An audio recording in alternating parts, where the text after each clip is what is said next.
right, welcome back to the Board of Supervisors meeting, and we are moved on to item H2, in a discussion of possible action of issues related to the Board of Supervisors declaring a shelter crisis in Humboldt County. It's brought to us by Supervisor Wilson. Take it away. Just as another casualty of the holidays, which happens to be my health at the moment, was that Supervisor Bass was also supposed to be named on there as a co-sponsor for this. So there you go. So if anyone says thank you, they have to say it to two supervisors, not one. Okay. That's all I have. Or if you want to condemn us, you can do that too. Obviously, this is an issue that is people have been talking about and wanting to have our board talk about. And have a discussion about. As you know, the discussion really happens between the board members and maybe some of our department heads.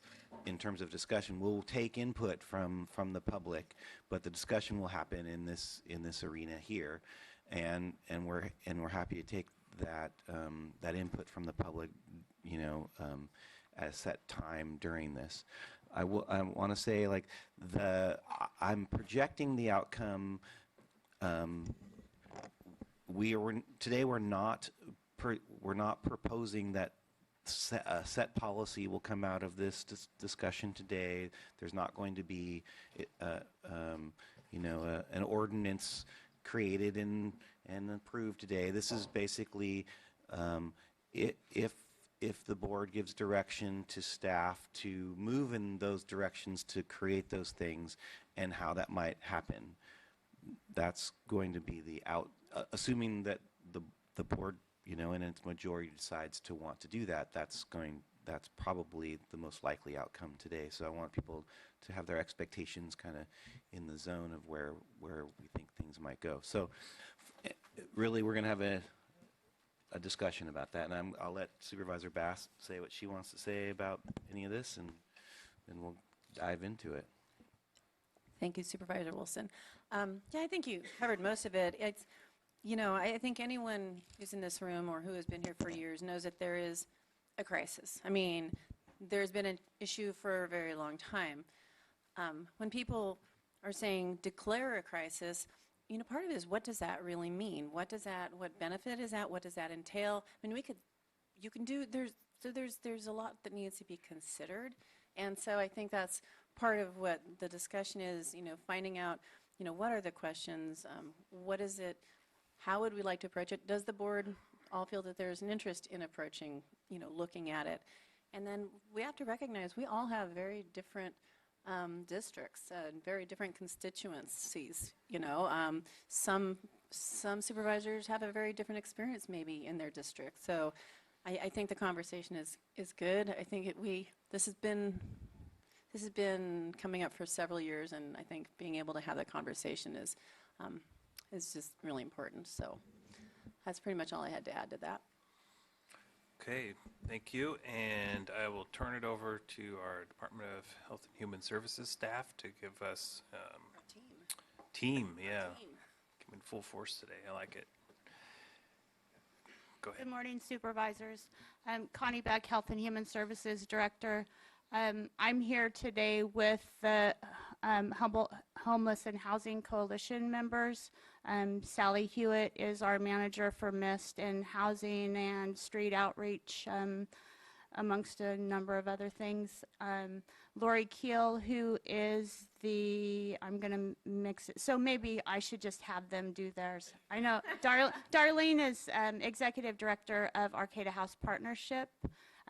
I know you all know Lori Keel from RCAA. She does the community services there. So they're all here to assist in the discussion.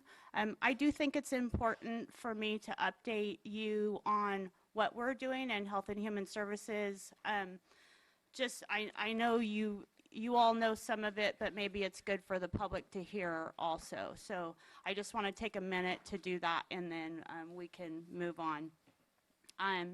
Health and Human Services is supporting the Housing First strategy, and we're focused on housing our clients that are eligible to the programs that we have and are mandated to provide. Those programs, for housing, it provides the safety, stability, and well-being for those clients. So that's our focus. Some of our priorities include severely mentally ill, adult protective services, child welfare, CalWorks, and we recently just added a program in our general relief program that would include clients waiting for SSI. So a lot of housing assistance is provided through DHHS, but we don't provide all housing to all people. Due to the lack of housing in Humboldt, in our county, Health and Human Services and many community partners have been working to increase the number of housing units. Some of what we've been doing, recently, you're all aware of the Lodge, the senior units that were open in Eureka. We're also working on 50 units on 4th Street for veterans and severely mentally ill. There's discussion around family units in Samoa. There's apartments at 7th and Myrtle. We're in discussion around how we assist with Betty Chen's trailer village. There's apartments in Riadel for seniors. So we're involved in a whole lot of housing that's we've been working on in the last year and a half or so. At the same time, we're losing units. As you're all aware, the Budget Inn was shut down. Squires Apartments have been closed down, a couple of the different motels. Even though those weren't adequate housing, that was housing and folks were living there. So, and even couch surfers were staying there. So that is a reason for some of the increase in homeless that we're seeing on the street, because there's nowhere for them to go. So Sally and Lori and a number of folks from HHHC and other community partners have been working really hard on how to deal with the situation. So I will let Sally and these folks talk now.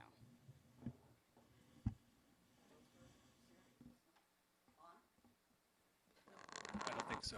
There'll be a Green. but, yeah. Got it. And perhaps, if you don't mind, maybe we could start by saying what what your organization does, who's part of it, or I'm not sure if that's where you're going to go, but it would be nice to have that background. Okay. I work for the Department of Health and Human Services, but I also serve as the co-chair on the Humboldt Housing and Homeless Coalition. That coalition was formed back in 2002 or so for the purpose of applying as a group for HUD Continuum of Care funding, which supports homeless services in communities all over the country. So that was the purpose of the group. And over the years, we typically get about $800,000 in grants to assist homeless services and to provide rental assistance and housing for people. And so that's been of benefit. And the members of the coalition are comprised of many different groups. I mean, we have RCAA as part of our group, Arcata House Partnership. We have the Mobile Health Office of Open Door. Roger Golek from the school system participates. Melinda Peterson from the city of Eureka. We have Wes Weir from the Housing Authority. So we have a large number of people. And then we have a membership list that envelops a lot more people than that. And for those folks, we have a general meeting. We try to do it every other month. HUD requires us to do 2 general meetings a year, and that brings a whole host of people to the large mezz at the Pro Building every time to discuss issues that we are all facing in the county. So that's the Humboldt Homeless Housing and Homeless Coalition, also known as HHHC, lots of H's there. The job I have in the department is to work with seriously mentally ill homeless people, and this really got off the ground during 2015, prior to the evacuation of folks from the marsh. Merchants and people and citizens and advocates had remarked regularly and continuously about the high number of people with serious mental illness that were facing homelessness on our streets, and wanted something done about that. So we undertook an effort to really look at that group of folks and try to get them into housing, to get them out of the marsh and the mud where they were, and get them into permanent supported housing and provide services to those people to keep them housed. So of that group of people with serious mental illness, we have 68 people right now currently in permanent supported housing that came from that situation in Old Town and the Marsh. Overall, we have placed 140 people into adults, this doesn't include families, 140 individuals into housing, some into ordinary housing without support services, some in housing with minimal support or just temporary support. We have secured quite a bit of funding to help with rental assistance. We've been very lucky on that front that we can help people with deposits and security deposits and application fees and rent for a period of time that might be from 2 months to 2 years. So we've got that. And what we are struggling with now is money to pay for it, but no apartments. So that's been a real barrier for us. Darlene will talk to this, I'm sure, about her rapid rehousing money, that we have money to place people, including families, into housing, and we can't find a place to rent. And that's partly because our market is so tight, partly because of the histories of the folks that we're trying to house, and partly because some of the housing stock that is available won't pass housing quality standards, so we can't use federal money on those places. So it's a combination of factors. So as Connie mentioned, we've been trying really hard lately to assist housing projects to get off the ground and get going. So we have a number of projects in the pipeline right now, and some of those will be coming online in the next 18 months or so. But what do we do in the meantime is the problem. We have lots and lots of homeless people on our streets, and there really is nowhere for them to go. Some spend their days in the library, much to the consternation of other library users. Some move from spot to spot during the day, huddle under overhangs and all of that. In southern Humboldt, you have a large number of people that are in encampments, and they're pretty well embedded in these camps, and they've had these camps for 10, 15 years and have existed that way. I got the sad news from a southern Humboldt person, Deborah Carey, today that one of the folks in the camp died over the weekend, and there may have been 2. So people are at risk.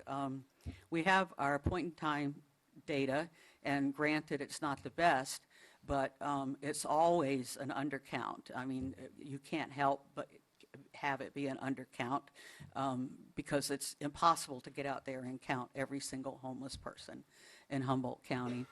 But even though the numbers were reduced this year, and it's debatable whether they were really reduced or people were just harder to find, because in previous years we had the marsh, and we know if we went to the marsh we would find hundreds and hundreds of folks right there ready to interview, and this time people are scattered all over the place and much harder to find, and they're hiding for good reason because they don't want to be evicted from where they are.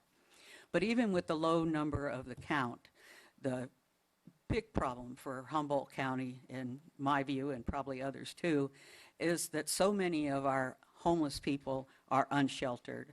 58% of our homeless people have no shelter at all. And so that's a total of about 386 folks have no shelter at all, living on the street or in the bushes or in camps. And those are the ones that we counted. I want to emphasize that. which means that there's probably a lot more. The other very worrisome trend that we have is 47% of our total homeless people are what's known as chronically homeless.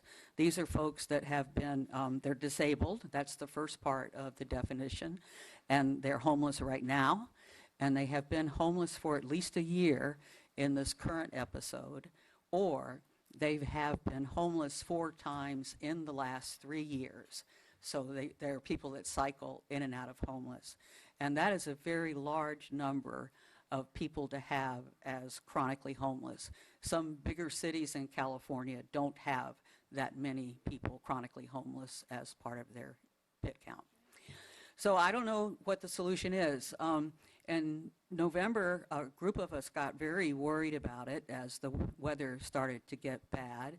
And Roger McCourt of the Salvation Army had offered to set up a shelter at his facility, and we all got very excited and got together, and all the groups that I mentioned before represented in a shelter committee to try to do this, and we're making some good progress, and he was even willing to accept pets, which is a biggie, but his board had made an agreement with Silvercrest not to use that Salvation Army facility as a homeless shelter. And he was unaware of that because he's fairly new to the area. So the group, the shelter committee group, kept on meeting, trying to find a location. And every one of us called multiple places that we saw for lease, and there was, no, I'm not interested in doing that. My neighbors would be very upset if I did that. I'm going to do something else with the building. So just about every building that anyone knows about, we have called about, and not getting anywhere. And there is a group of folks that probably would do better in small houses or individual units. I think the technical word is separate bedrooms, I think is what they call them, that are clustered in one location so that the people can have services. So we started looking for land, and the first place we looked for was the old abandoned fish hatchery up near Oric. That was really too far away from services. We took a look at the site on Humboldt Hill right near the county ag building, which would be ideal in some respects for this kind of location where we could have services and things together. All of the members of the committee are committed to helping with this shelter if we can get it off the ground. And Lori and Darlene can talk more about that. The mobile health unit of Open Door Clinic would be coming there on a daily basis to assist people. The department staff would frequently be there, and so on. So there are efforts in lots of places right now and with lots of different groups of people to do something about the situation. And basically what we need is a facility and land and some study about how it could be funded. So do you guys want to?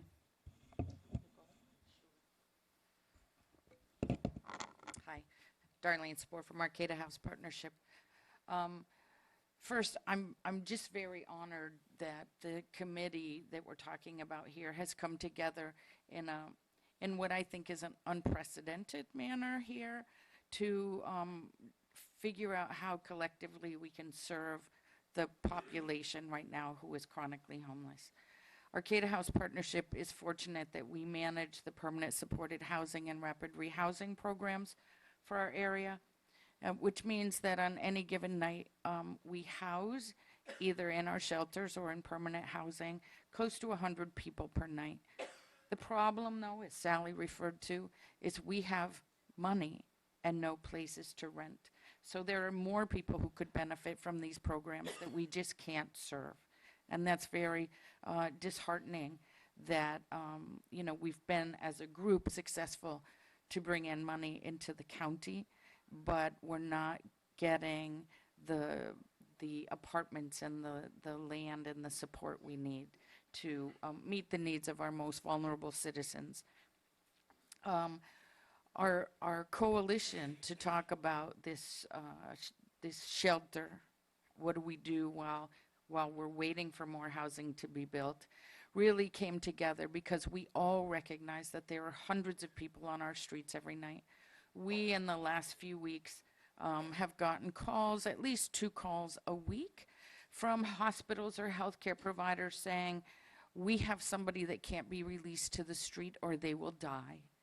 And they come into into our shelters, and we serve them, and we provide dignity and a warm place for them. And we've had 2 people die recently, but they've died with dignity because they're in a warm place and they're not on the street and they're not under a bridge somewhere. And we're honored to be able to do that, and our staff at Arcata House Partnership are honored to be able to do that. But there's more. We need help. We need help to provide some temporary shelter. We opened an extreme weather shelter last night and got 22 people, which is the most we can serve, and there were more people who needed to be out of the rain. Even though it wasn't one of the worst nights, it was certainly a night that people wanted to be out of the rain and out of the cold. And we couldn't serve more, but we were happy that we could serve that many. Our plan as this little subcommittee is to find a location where we can provide the support services, where all of the agencies, Open Door, RCAA, Arcata House Partnership, the county, comes together to really meet the needs of the people that we can serve. We're hoping to serve around 50 people. But again, it's about location, and we can't find that.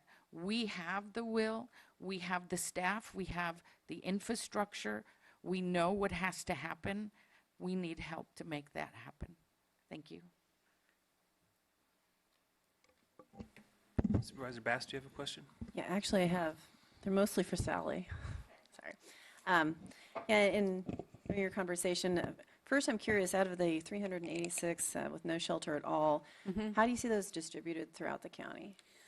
Again, it's going to be skewed by the count. ability to find people. But the bulk of the homeless folks that we count are in Eureka, partly because Eureka has a lot of homeless people, because services are here.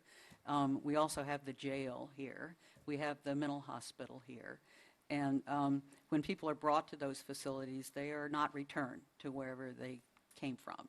So they're left kind of to their own resources to get back to the communities that they were from. And some don't make it. So we have the preponderance of people is here. But I don't want to diminish Garberville's issue. They have a tremendous number of people relative to the size of their population. And the reality is everywhere we look, there's homeless people. We have homeless people in Oric. We have homeless people in Willow Creek, Hoopa, out in the East County. Almost all of the communities in southern Humboldt have a collection of homeless folks. So, And I do apologize that I have several. I just don't want to forget them. Okay. You mentioned Oric, and Yeah. so yeah, I can understand that place being deemed too far from services, but for the people who are in Oric, right. you know, it almost seems like, well, could it have helped them? Yeah. So I guess you just have to make that decision. Yeah. Yeah. One of the intents of working with people into shelter is to help them find employment. And if you're in Oric, it's a little bit of a challenge. Closest place would be McKinleyville, where there would be jobs probably available, but that requires an automobile that's dependable. So, All right. Yeah. So, okay. And you had mentioned the 47% or 40-ish% of Yeah. chronic homeless, you know, cycle in and out. And part of, you know, one of my questions is, well, if they get into a place and they're cycling out, how do we stop that cycling in and out? Because that seems to be a problem if they're there and then they lose it. yeah. Based on our limited experience over the last year and a half, the primary reason for people losing their housing after they've been placed there is a substance use disorder issue. And that was part of the reasoning behind making the Waterfront Recovery Services program, because some of the behavior of people with substance abuse issues is, let me back up a little bit. We have to use private landlords. We don't have public housing to put people in. And private landlords, of course, are concerned about their property. And even when we place a person into housing, they still have to abide by the terms of a lease agreement. And if people that are using substances find it very difficult and challenging to do that. They want to bring their friends over. Unfortunately, the way that a lot of users support their habit is by dealing, and so that creates problems for the neighborhood. And and the other problem is that all of the people that we house pay some portion of their rent. It's not entirely a free ride or something like that. So everybody pays rent, and if they don't pay their portion, they're subject to eviction. So that's the big issue for cycling that we've seen with our So population. it's not always the unit. Yeah. Yeah. So And then I have two more questions. That's it. I think that one of the things that we've realized is in serving really high needs population like this, that it can't stop at the facility, that it has to continue, the services have to continue beyond that. We have to go into their homes. We have to be able to follow them on a regular basis, not once a month, but once or twice a week, and be able to check in with them, make sure that they haven't got family that are impinging on their housing, or friends who have decided to take advantage of them, or that they're making it to their doctor's appointments, that they're getting their medications, that they're surviving. And I know it sounds odd, but they're surviving housing. You know, when you're dealing with people who haven't been housed in years and years, they don't know how to do that. And as odd as that sounds to me, it is what we're seeing with the clients that we're serving, is that they don't have it so easy. And so it isn't about them just going in and sitting and relaxing and everything is fun and games. So it's really about us following them and providing ongoing services. And we have a variety of programs that are available to do that too. Right, and the question, I'm curious, you talked about some of the properties being not up to standards. Is there any benefit for us in the community to consider finding some type of, use of a housing trust fund, or so that landlords could actually bring the standards up? Yeah. Yes, definitely. We encounter, what happens is that we go with the client to look at a place. The client says, yeah, I love it. And then we do the housing quality inspection, and it fails on multiple fronts. We try to encourage the landlord to fix it, and what we find is they don't have any money, or they can't afford to do it, or they don't want to deal with the hassle and so on.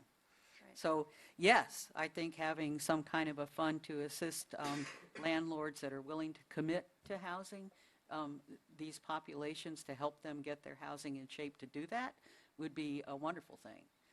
Sometimes it's a very simple fix, like you can't have space heaters. You have to have a heater on the wall. So that's, $1,200 or so to do that. Sometimes it's putting up grab bars in the bathroom, which is relatively inexpensive. And sometimes it's more expensive, like remediating a severe water leak or roof leak or that kind of thing. So, yeah. Right, and I'll just say I'm glad you have Robert McCourt from Salvation Army involved. He ran shelters in San Francisco, I Yes. believe, before he came here, so he has a lot of He experience. has a lot of experience, So, yeah. all right. And he really understands rural homelessness in particular. Is people want to bring their pets, and you have to make provision for that, or they're not going to come. And that's what happens a lot to folks that we refer to the mission, is they can't have their dog. And so they would rather stay out in the rain, not that it's a lovely choice, because they want their animal with them. I mean, their animal is their family, their protection, and their warmth. So that's part of it. The other thing is possessions. People have very limited things, but they don't want to leave them behind. So they have to take everything with them, or it'll be stolen while they're away.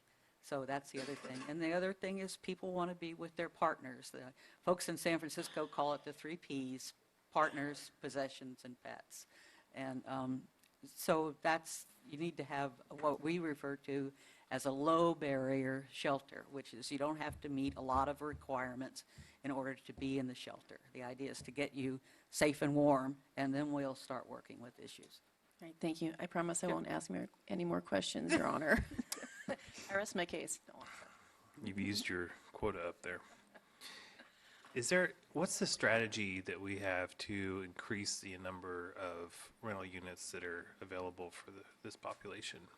Well, it might be a stretch to call it a strategy, but What's our strategy to have a strategy? A strategy to have a strategy, or sort of a make-it-up-as-you-go strategy. We've been working closely with Danco in particular, that has lots and lots of history building affordable housing, and also in operating housing for what's known as special populations, people that are difficult to serve. And we were able to help get the 15 beds assigned to us at the lodge because the city of Eureka had 100,000 left in their, what do they call it, successor housing pot of money. And we were able to commit some money from the county because we have these HUD grants that pay rental assistance when we have a unit to apply it to. So, and we have Measure Z money from the city of Eureka that can also pay rental assistance. So we were able to commit to Danco to assist these 15 people in their housing with money and with services. So the services there are very intense. My staff are there every single day of the week, and we have started a community re-engagement program because these folks all have serious mental illness, and now that they're housed, they don't have anything to do. So, and it leads to trouble, you know, if you're idle mind is the devil's workshop, I think my mother used to say. So you want to keep folks busy. We've engaged them in volunteer activities, you know, trying to get them out of their apartment and back into the community. So the supportive services, like Lori says, are critically important. But the reality is the only folks that we can offer those services to are folks that have serious mental illness, because that is where case management is paid for. We don't have pots of money to pay for supportive services to all who really need some. And so that's another issue. It's, yeah. Arcata House Partnership grants, the permanent supported housing and rapid rehousing grants, we can serve people who don't have serious mental illness, although most everybody that comes to us has mental health issues. So we all of these service agencies work really closely to provide service to our most vulnerable. So some of the things that I've heard is from landlords is they'd like to have like someone they could call 24 hours a day in case there's problems. They would like to have a pot of money available to them so that they don't, if there's damage to the apartment or house, that they wouldn't have to turn it into their insurance. And, you know, things like that that would help the, you know, talk them into accepting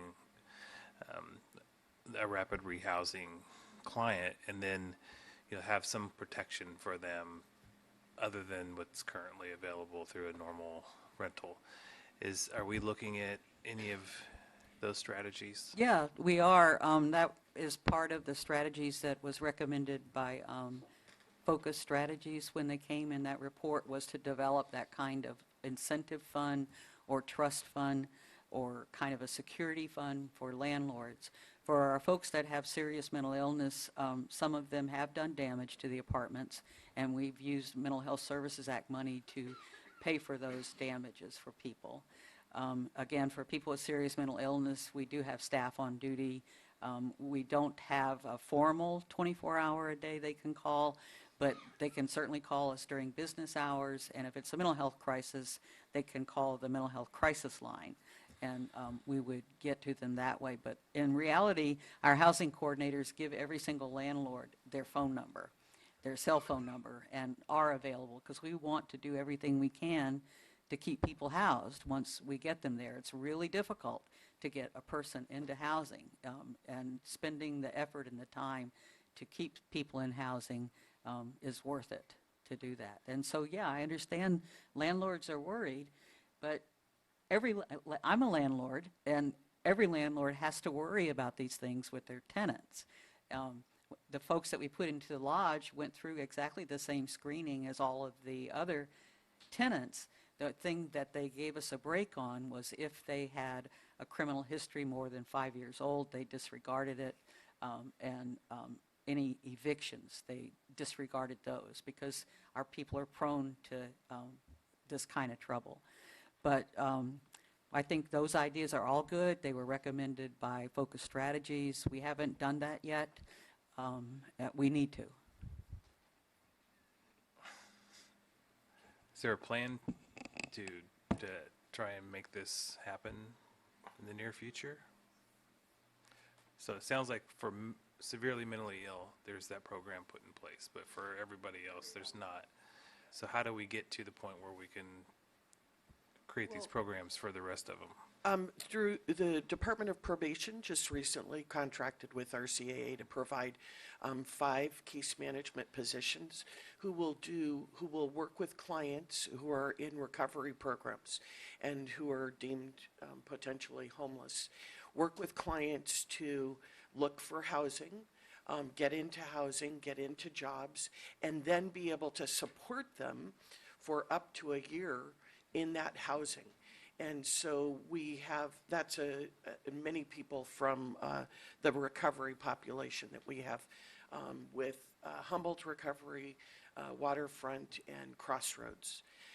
The other thing that I just wanted to add really quickly too is that recently RCAA and the county had applied for funding through partnership to renovate and build new housing for this exact purpose. We won, we all won, and we are in a, we're negotiating those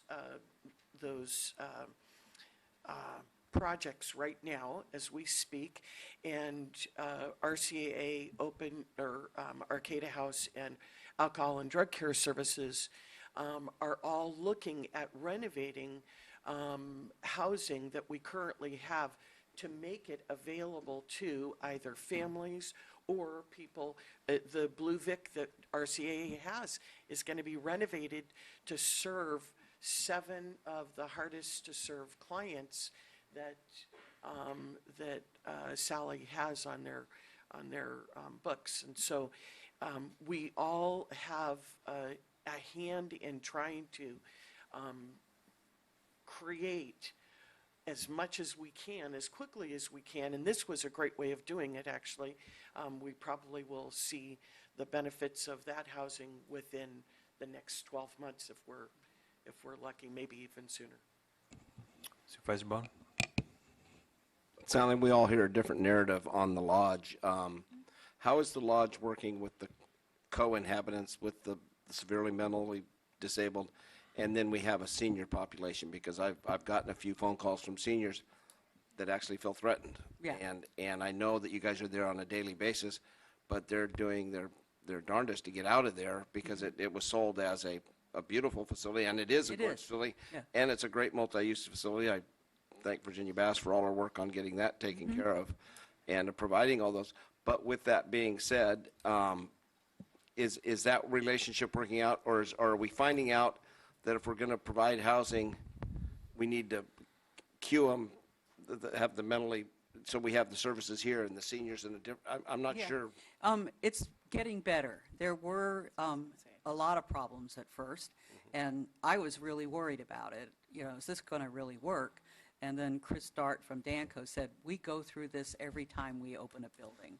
When you open a building and you put 50 people that don't know each other together, you have a lot of consternation and upset and people kind of getting used to their neighbors' habits. So we had a lot of problems. We had 2 clients in particular that could not separate themselves from their friends. And so their friends would come in the building at all hours of the day and night. spend time in the community room, hanging out, banging on the doors. And so we had to work really intensely with them to get them to understand you cannot bring your friends here. They cannot move in on you. We had another client whose family said, oh, good, grandma's got housing, and moved in on her. We had another client who, a person on the street had really relied on this person for money and went to the person's apartment, knocked on the door, the person came out of the apartment, and this other guy just went in and took over his apartment, refused to let him back in. So those were the kind of issues we had. Most of those have been resolved. We did have to evict 2 people and find them an alternative place to live. We also started doing get-togethers with the so-called normal tenants and our clients together. They all made cookies together right before Christmas. They do bingo together, different kinds of games. And some of them now have made friendships with the seniors in the building. So it works. And there were a couple of folks, the normal folks, that are just unhappy. And there's not a lot that we can do. Danco has installed more cameras, which will help figure out who it is that's causing the problem. And they have limited access so that the person that is on duty from the property manager sees who is coming and going and can help keep the hangers on. A lot of people don't realize, but when you take somebody that's on SSI from the street and put them into an apartment, you have taken away the wherewithal for a lot of people that don't have SSI that are on the street, that have kind of used that person as their personal ATM, and for both money and for any medications they have, and don't give that up easily. And so we had a lot of trouble with folks coming in that weren't tenants, but were associated with tenants. And we worked with EPD to get that cut down. So I think we're on the right track now. But as in any situation, there's going to be people that are unhappy, really no matter what you do. And then the other thing is, I know trying to find a piece of property, we did this, we worked pretty diligently a couple years ago with the help of DHHS when we did the Betty's Container Village. Right. I've been working with Betty for years. Yeah. And we had the outpouring of not in my, the NIMBYism in the neighborhood. And we didn't, I think it's worse after that, after it's gone than when it was. But I mean, and then when we moved to where we are and the neighbor directly across the street from the new village is my neighbor. So I hear quite a bit about it, but not as much as I would think. And Okay. the biggest problem we've had, because I've probably talked to 20 people that have rentals, is with this low housing inventory, is they are getting numerous requests for their units with people that have 700 scores on their, and they don't, and I says, and then it's kind of hard to compete. Well, Right. if they come in and cause any problems, we'll indemnify you from any of the damages. And they're going, okay, so are you going to pay me why it's out of circulation, why I'm getting it fixed? Right. So it's kind of a catch-22, and they have to understand the people that, a lot of the people, and I can't speak for the mentally ill, but a lot of these homeless individuals or houseless, if they could get the opportunity to get a house, I think are pretty good renters from the ones that I've seen. Yeah. If given the opportunity. But there is an issue with a certain population, and it's just like everything, they all get lumped together. And I think that's the stigma and the part we have to separate if you're going to want to do this, or else we're going to have to build all public housing Right. for these situations. I mean, there's no way around it, and I don't know if there's enough money for that. Right. Reducing stigma is a big part of it. The reasons that underlie it, I think a lot of the time is fear. People are afraid that their property values will go down, that their property will be destroyed, that more homeless people will come to their neighborhood. Their biggest fear is if they rent one, that their regular tenants will move out because Right. of the problems. Yeah. That's their biggest fear, and I there's not a good positive answer because you're making a guarantee on a bet. Yeah, it is. I mean, we're asking private landlords to take a risk, and I really feel that some mechanism to support them to do the right thing is a good idea to do that. And, you know, we can only do so much to guarantee that things will work, but it's the same situation no matter who you rent to. I understand because the housing is so short, we have a lot of the people that I work with, my coworkers, that can certainly afford better housing than they're living in, they can't find it. So they're in the units that I want for my people, and, you know, I can't make them move out because they claim that there's nothing available for them. So it's all across the board that we have housing needs. And there are people that disagree with me, but I think any housing helps, just because that would get some movement in the available places that we have. We have a situation with our health system here where there are lots and lots of traveling nurses and doctors, and all of those people have to live somewhere. And so the hospital has rented a number of folks strictly for that purpose, for housing for their traveling staff. All these things combine to restrict what little we have even more. Humboldt State University claims to have at least 10% of their student population is homeless, which by my calculations would be about maybe 800 students that are homeless. Some of them may be doubled up or couch surfing or any of those kinds of things, but it doesn't take a rocket scientist to notice that we have a problem. You just have to take a walk. Supervisor Wilson? I think we're talking a lot about what my mom used to refer to as friends. Friends. So I just want, the question I have is, will a shelter crisis declaration, is this a tool that you guys see as something functional? And I think that's kind of what we're here to discuss. So I want you, if you can, address that and maybe suggest some paths forward or something like that. I just want to know if this is something we should be talking about. A number of communities, particularly large cities, have declared shelter crises, and there seems to be a lot of variation in how they're done and exactly what they do. Some of them declare a shelter crisis and actually name public facilities that could be used as shelters or a site for tiny houses or even tents or sanctuary camping using the shelter crisis method. I think one of the main things is that it puts a community in the column of, yes, homelessness is a crisis. And we have taken an official position as a county that homelessness is a crisis in this county. It's a crisis all over the country. And it does help, I think, to have multiple jurisdictions coming forward and officially proclaiming that their community is in a crisis situation. Whether it will really help get a facility, if it's a publicly owned facility, we are more along the path of yes, it will. But I don't know much about the public facilities that are available. We took a look at the previous housing plan, and two possible sites were identified there. One of them was the Channel 3 news station on Humboldt Hill, and the other one was the Wheelock Post Office. And so those were the two that were possibly identified. And I can't figure out why Channel 3 was one of them at all.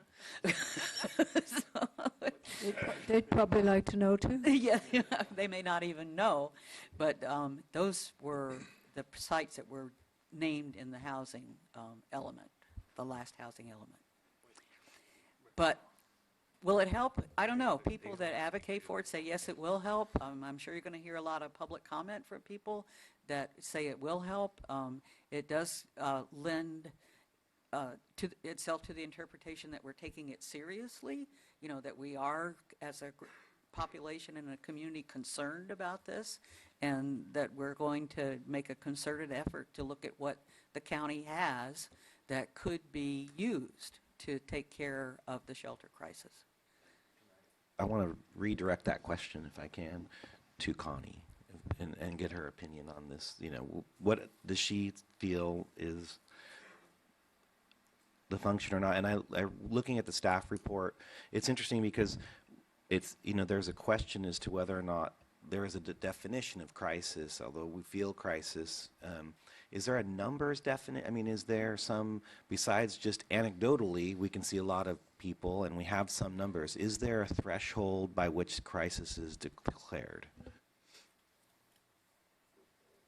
I actually don't know the answer to that. I do know that when Focus Strategies consultants looked at the number of housing that we had versus the need, there was a big discrepancy between the two. And then just back to the declaring the shelter crisis, I do feel the need for us and experts in their individual fields to come together to look at our county and what we have available and what we don't, to see if where we need to go with this, right? We don't want to declare a crisis and name a spot and try to figure out, we don't want to put the cart before the horse, right? So I think that we need to come together and really look at what's available and what will work in our community versus other communities. There's a lot of communities across the country that are doing different things. So what might be appropriate for us may be different for others. Supervisor Fennell? One approach that we were looking at, and I didn't hear a description of it, is the PG&E mobile units. Have we been able to figure out anything to do with that donation? So that's actually something the County Administrative Office has been working on. Health and Human Services has assisted. Currently, Public Works has been reviewing county-owned property to see if there's an ability to place any of those units on county-owned property. There does not appear to be a site in which all of those units could be placed. Possibly one or two of those units could be placed on parcels, but there's not one single county-owned parcel. And that, I anticipate bringing that agenda item back to your board on either January 23rd or February, I think it's 6th. Thank you. The other thing I wanted to say is, it's been said many, many times, this is an issue that's a problem and a challenge across the nation. And I would actually say across the world. And so I want to really underline how impressed I am with your dogged determination to find something that works. And it really warms my heart to hear someone like Sally, who knows exactly what the situation is and can quote from various issues, you know, what the situation is. I think we have a lot of knowledge here, and the idea of sitting down and talking about it even in more depth is very appealing to me. You know, when I think about it and I hear the description of what we're facing, I could say very, very clearly we have a mental health crisis and we have a drug abuse crisis. It seems to me that if those issues were handled in a really clear way, if we could put people in places where they would be helped towards a cleaner and safer life, a lot of this would go away. So and that goes back to years and decisions made long before any of us were handling this. I did hear some ideas like a fund to help landlords, and I'm wondering if that's something we should really try and dig into a little bit more. And with regard to whether or not a crisis declaration would help, you mentioned, I can't remember who it was, but you mentioned federal requirements. So I know that the concept of declaring a crisis as a state one at this time. Would a state-based crisis declaration satisfy the requirements of the federal government? I don't know. Yeah. All right. It's 'Cause I not know a something lot that of our I've looked at funding comes from intensely. that. I don't know, Amy. So the federal funds require housing, you have to meet certain housing standards. So one of the things with an emergency or a shelter declaration is that your ability to house people, you don't have to provide that level of housing, which means those federal funds couldn't be used for any substandard housing is what I'm trying to say. So for example, we couldn't use the HUD housing for like the container village or the Betty Chin trailer village. Yeah, got it. Okay, thank you. I have lots more, but I'll let the discussion go. Okay, so last question for Supervisor Bone, then we'll go to public comment. Well, and I know we put some units on with the Builders Exchange building that Betty redid. So, and that's been helpful. But the narrative I always hear is how much money we spend on the homeless or houseless population, both on the mental health. And I went through the budget last night, and we, Sally's department, our mental health department, there's a hell of a lot of money being spent for 387 to 1,100 to 1,600 people. And you start breaking that out, and I could live on that. And so what I hear is the frustration I hear, and it's nothing against anything that's going, is if this was run as a, and I know it's not a private enterprise, but if we were solving homeless and it was our job, we're bankrupt. We're out of business.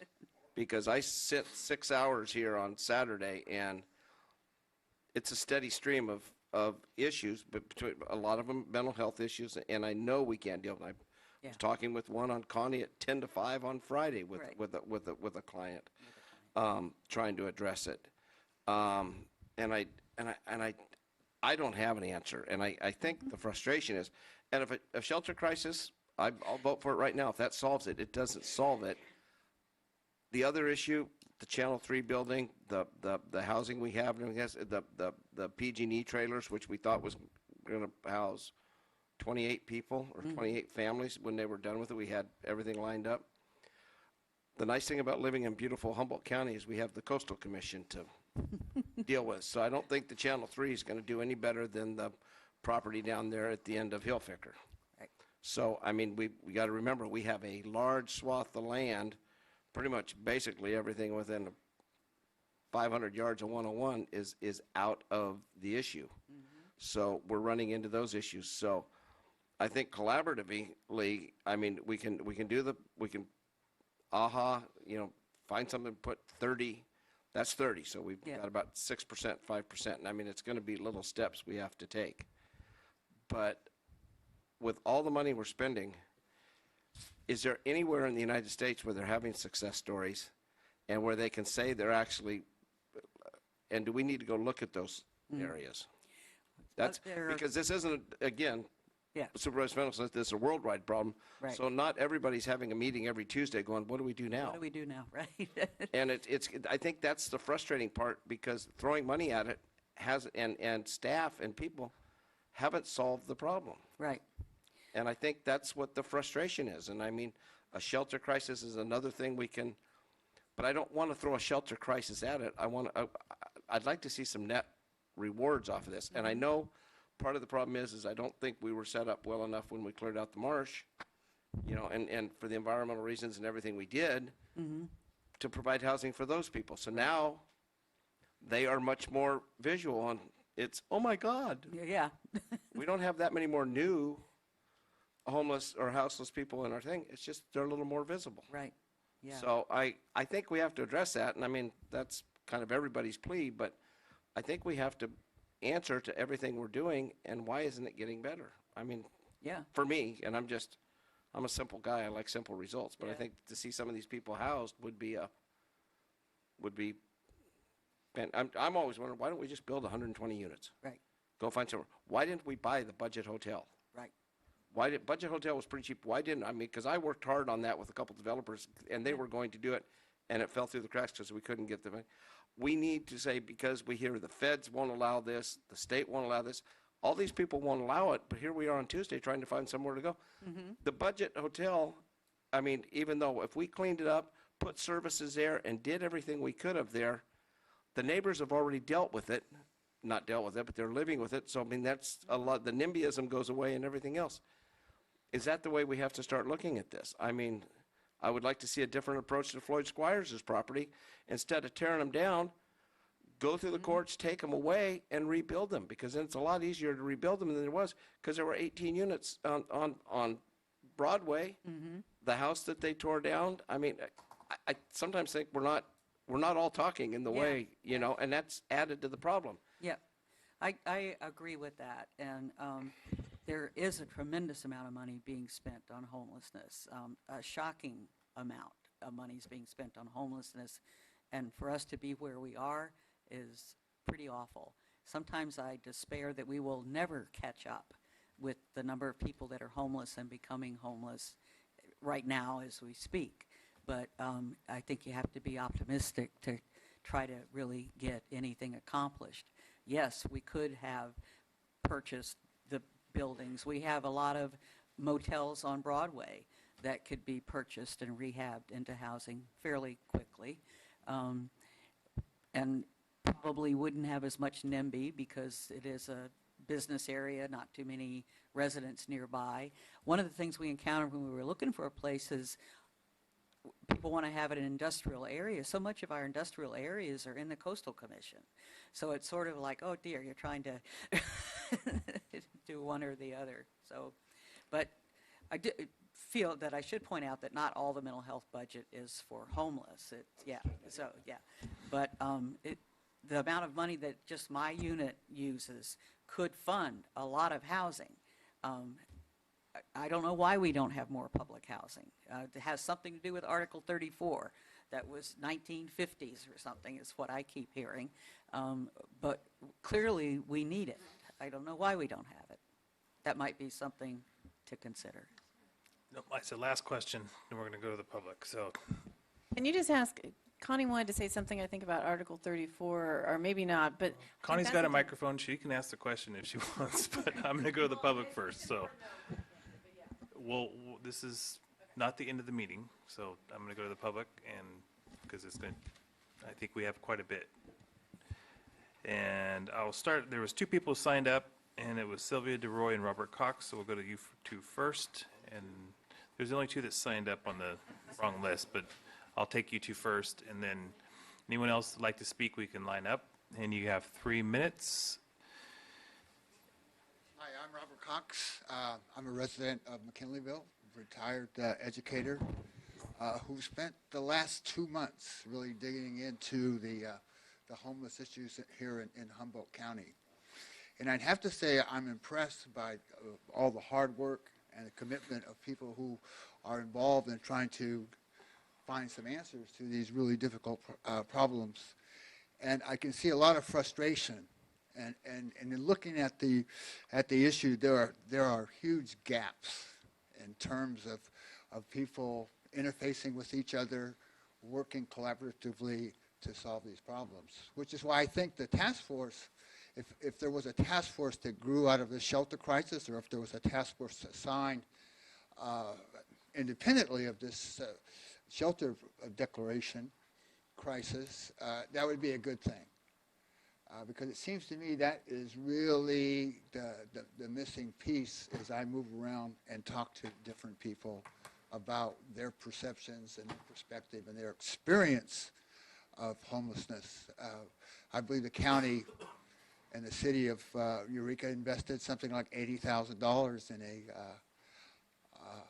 in a study, and the study was fine, but what we found is that, it's been said here, there isn't any housing available, even if you have the money. And so it seems to me that the next step forward here is, in fact, convening a task force of the major stakeholder groups and actually trusting in the democratic process of engaging citizens and trying to figure this out, because obviously nobody has the answer. Thank you. Thank you. Welcome.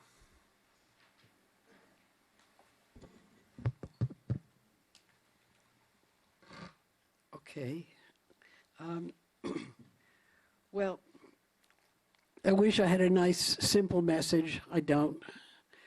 I would like to say to you that if a shelter crisis will do anything for this situation, just do it. It's way past time. This issue has been in front of you for years, and nothing has happened. And I'm hearing you all tonight, and it seems to me like many of you sound as though it's an issue you've just looked at for the first time. And there are children out there without a roof over their heads.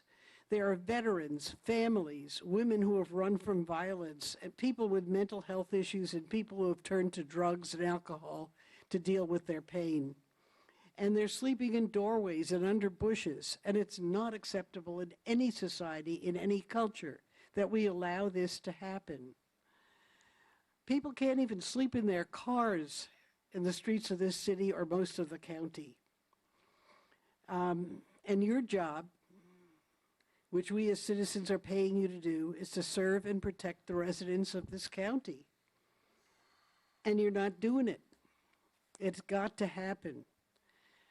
When I first went out into the big wide world, I rented a room in a building in New York where you had a room with a minimal bathroom and a shared kitchen that you shared with a number of the other rooms. Danco could build buildings like that were very basic and minimal. A room, small bathroom, shared kitchen. And an awful lot of roofs could be over an awful lot of heads.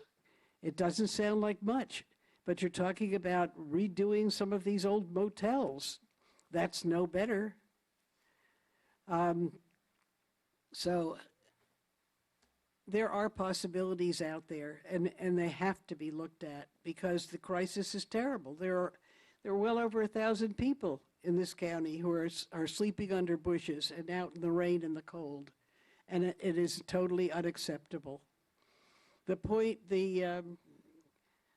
count that is done every 2 years, I signed up for it a few years ago, and it was the most badly managed count that I've ever seen.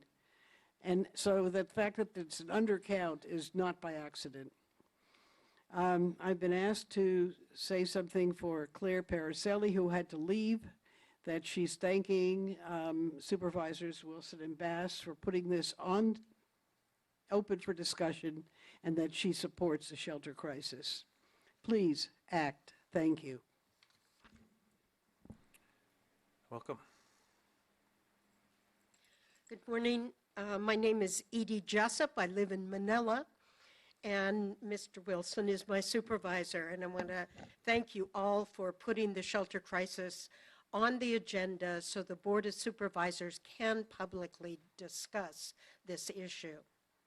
The petition AHA and others submitted to you in December requesting that you declare a shelter crisis had three pieces to our ask. One was that a shelter crisis be placed on the board's agenda. Thank you.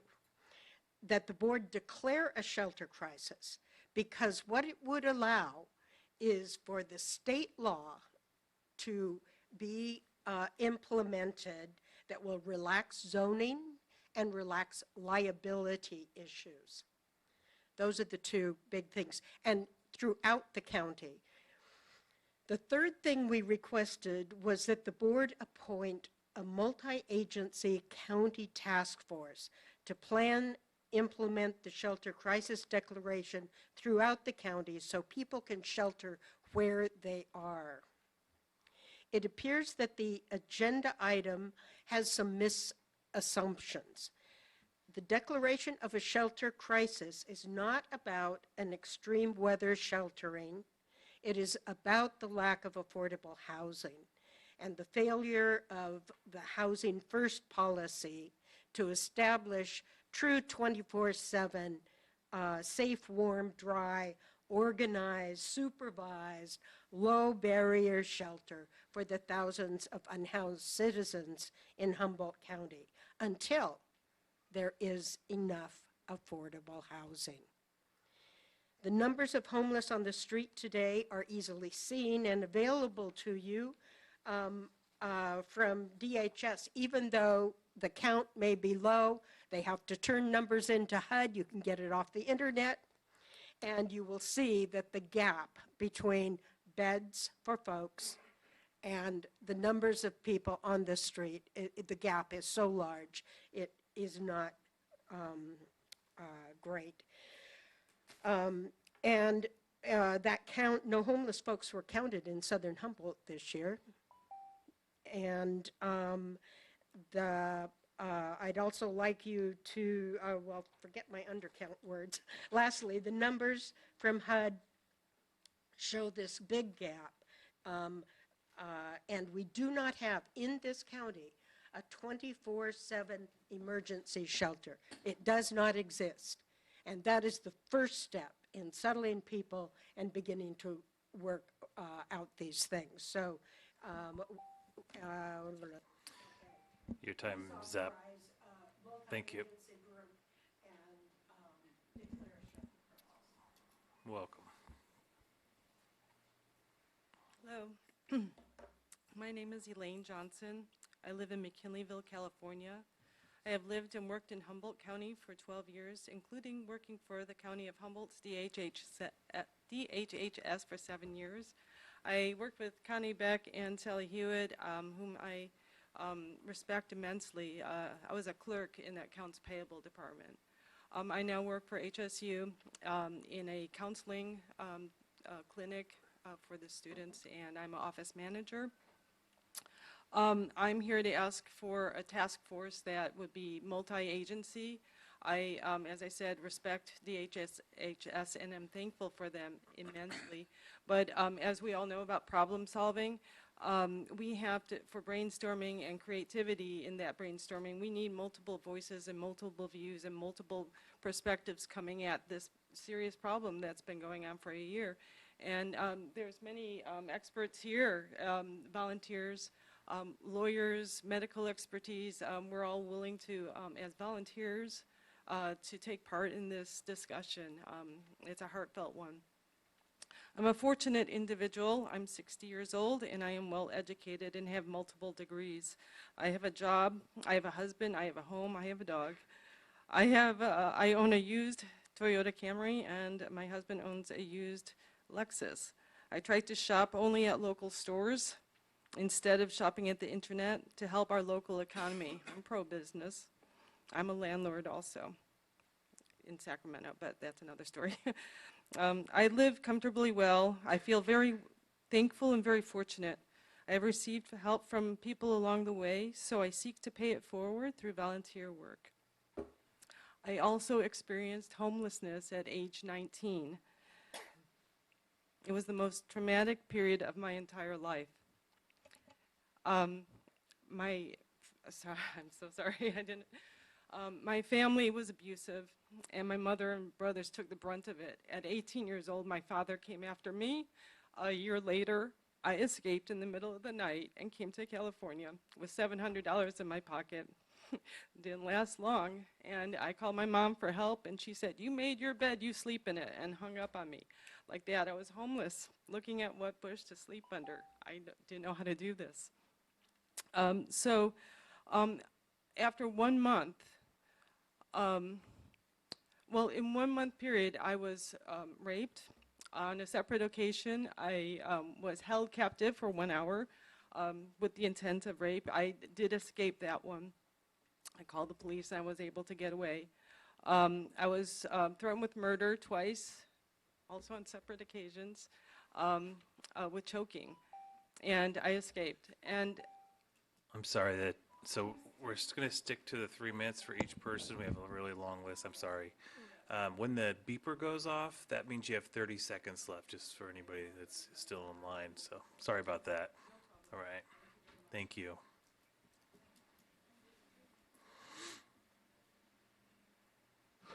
Hi, my name is Carrie Payton Dahlberg. I live in Trinidad, and I'm so grateful to the woman who spoke before me for reminding all of us that an hour or a day or a moment of waiting on this issue can be desperately hard for someone. I so want to thank you, Supervisor Wilson. I saw something that indicated that you brought it forward, and I'm hearing that Supervisor Bass did also. I want to thank everyone who brought this forward. I want to thank the county people and the volunteers who are working with some very hard to place individuals and working very hard. I'm glad you want to investigate and look into things. That's wonderful. But it's cold now. It's wet now. Someone could be raped tonight. Someone could die tonight. I am begging you to please, at least, if you do, at least at this meeting, each of you to say you're committed to creative, innovative solutions. I mean, you heard Sally talk about tiny houses or tent villages being the best way out for some populations.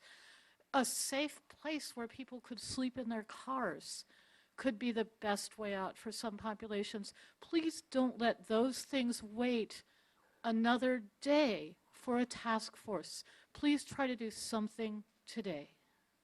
Thank you. Thank you. Welcome. My name is Bonnie McGregor. I live in McKinleyville. And I just want to say to people who are speaking out of great emotion that please do not blame the people who are working on it. I don't know you well, but I have worked with every one of the supervisors here and all the people who are the staff on aspects of this issue. It was 30 years ago that we started working on this in Humboldt County, all right, 30 years. Things have happened. I assure you, Arcata House did not exist. RCAA didn't have the shelters. We didn't have so much. But one of the things we did back then, and it was partly because the county realized they were liable for deaths in the county, for people who were out in the elements, was that we opened a totally inadequate shelter at the Muni. The city was so resistant to doing it that they didn't even turn on the hot water so that people could wash their hands. We have come a very long way. Sitting here and listening to your staff speak so knowledgeably and effectively, and to look at what people are doing is a great, I have great respect, and I'm very pleased. I want to give you a little bit of history as to why we're still here. When I came to Humboldt County, I came from San Francisco. I had directed the food bank, and homelessness had already begun. The first round of money that came from the government for homelessness was for emergency shelter and day services. By the time Humboldt County started getting organized, the next round of funding was for family, supportive, a transitional housing, they called it. So the RCAA, the Arcata House, all that we started developing was that second rung, and we have never had that emergency shelter, never. We've had to do it year to year to year to year to year. But that's the history of why that happened. And it happened, the reason why we don't have public housing is because in 1978, this is where history, oh, shoot. 30 seconds. Okay. In 1978, the federal government defunded public housing. So we haven't had federal funding for public housing. I do want to go on record as saying I do support declaring a crisis. I think it opens up more possibility. And those of you on the board who have been so eloquent and put it into the housing element and into the general plan, that you want to make sure that property rights are supported. Thank you. The other side of that is to make sure people without Thank you, Bonnie. get housing. Welcome. Good morning, Mr. Chairman, ladies and gentlemen of the board, Madam CAO, County Clerk, ladies and gentlemen of Humboldt County. My name is Vernon Price. I live at 133, or my mailing address is 133 Betty Quan Chin's, but I am homeless. I'm 47 years of age. I have 3 type 1 diagnoses through the DSM-5. But I want to stand here before you this morning and saying, this may not be the answer, ladies and gentlemen, but it's a step to the answer. We must declarate a shelter crisis here and now because we have lives on the line. Minimum this morning, ladies and gentlemen, we need to appoint a task force that homeless people are involved because their voices are worth being heard. We must be a part of this task force to improve the quality of life, to build a stronger community and a more vibrant county. We've got to be doing this to move forward together. I am a part of HSSA, which is with the Humboldt State University, and it is 15% of the homeless population, and it's 1,800 students that are homeless. I took an assessment at mental health Thursday evening at 1:30. So those of us with severe mental illnesses, ladies and gentlemen, I don't qualify for housing. Even though I do have SSI, that a federal government says that I have 3 type 1 diagnoses, which is debilitating, I still can't find housing. So, I mean, we've heard this morning about the Federal Housing Trust Fund that we can, landlord-tenant engagements, we can obtain those dollars. We have forgotten about Assembly Bill 74 that was just one of the 14 housing elements that was voted in and signed by the governor this past legislation season. Let's act. Talking is really good. Planning is good, but planning without action is dead. Now it's time for us to act. We must act on minimum this morning, ladies and gentlemen. I beseech you, minimum a task force, and we must move forward with implementing the quality of life, improving the quality of life, and move forward with the shelter crisis. Thank you for your time. Thank you. Okay. Good morning. I'm Danny Burkhart. I'm a resident of Virginia's district, and I'm here to speak in support of declaring the shelter crisis. I've heard a lot of evidence as to why this would be a helpful thing to do, and really virtually no evidence as to why we shouldn't declare a shelter crisis. If it does nothing but help and there's really no negative effects of declaring this crisis for the county, then it's something we desperately should be considering. And also, I agree with the task force idea. We need a task force that incorporates many of the different agencies involved, as well as the homeless population. Their voices do need to be heard on this issue. And on an anecdotal note, I spent my first year at HSU homeless. After I was accepted from CR to transfer to HSU from Fort Bragg, I, by the graces of others, was able to finish my degree program and find housing and a job that I wasn't able to find the first year I was here. And I think being able to pay that forward to everybody else that is experiencing the same thing, and unfortunately having similar experiences to some of the folks that have spoken earlier, we shouldn't be allowing other people to go through that. That just, it's unconscionable. And so I appreciate your time, and I appreciate you guys putting this on the agenda and taking it very seriously, but we want to see more action. Thank you.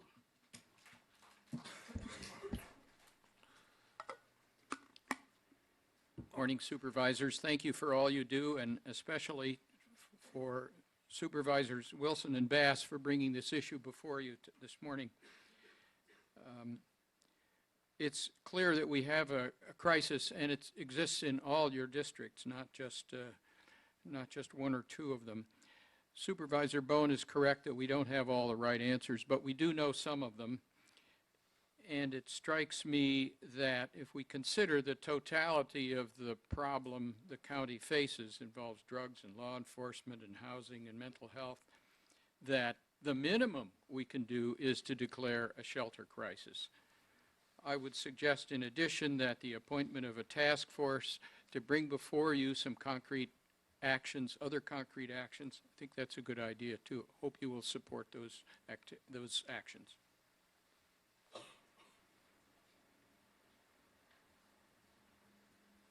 Good morning. My name is Winchell Dillenbeck. I'm an AHA board member. I'm a McKinleyville resident, and my supervisor is Ryan Sundberg. County staff does not have the expertise to make the decision regarding the homeless crisis. I urge the Board of Supervisors to adopt the democratic process and appoint a county-wide task force that includes representatives from all stakeholders group to develop a comprehensive plan to address the homeless issue. Housing is a human right. The Department of Justice has ruled that people cannot be deprived of their right to sleep. Housing First has failed to solve the homeless crisis in Humboldt County. There is not enough affordable housing in Humboldt County. Law enforcement is not working as a solution. Incessant ticketing and the criminalization of homelessness is cruel. Law enforcement officers are not social workers.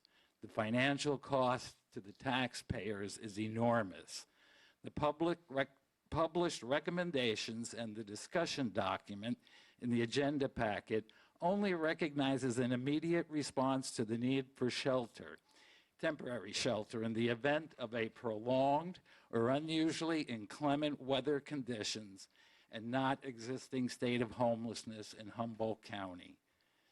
The point of time count is inaccurate for statistical purposes. Homelessness is staring you in the face on the streets. The Board of Supervisors needs to declare a crisis, a shelter crisis. The task force should develop a two-step program.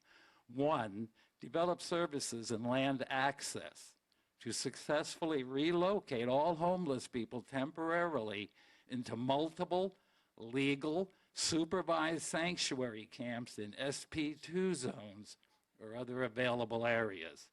Two, work with local groups to establish and build tiny house villages. Humboldt County must follow the trends of other cities finding solutions to the homeless crisis until such a time when and if enough affordable housing can be built. The Board of Supervisors have been given a second chance to rectify the problem of homelessness. Do not ignore your responsibility and turn your backs on the crisis in Humboldt County. Show your courage and make a stand to address the homeless problem in Humboldt County. Thank you. Thank you. Welcome. Hi, my name. You can pull it down. My name is Lisa Pelletier. I live in Arcata. I don't have a lot to say. I agree that it's unconscionable that for 30 years you have failed to call a shelter crisis. And I'm also asking that you create a task force. And I have a friend who was homeless for 16 weeks, and she was an HSU student, and she had a 16-month-old daughter. And I can't even tell you some of the stories she's told me from her time of being homeless on the street and how traumatic that is. And I just don't ever want to hear of another homeless person dying. I never want to hear a list where, we did at the last council meeting, and I'm sorry, I'm a little nervous, but I don't ever want to hear that again. You guys need to act. Please act. Please do the right thing. Declare a shelter crisis. Do it, finally. We've been waiting. Thank you. Thank you. Welcome.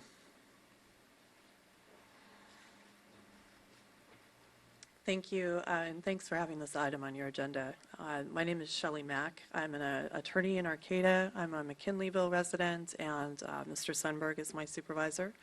And I'm here today to strongly urge the board to consider, or not just to consider, but to declare a shelter crisis and to adopt a shelter crisis declaration. Doing so would give you freedom from a lot of the regulatory strictures that otherwise confine the options available to you in dealing with the homelessness crisis. And I understand that the board would love to have more statistical information about the number of homeless persons in the unincorporated areas of the county. But unfortunately, the last reliable statistical count that we have at our disposal is from 2014, the 2014 point in time count, which showed that the county has a homeless population that it well exceeds the state and national average. The vast majority of services available to those people, of course, are in Eureka and Arcata, not in the unincorporated areas of the county, like the place where I live.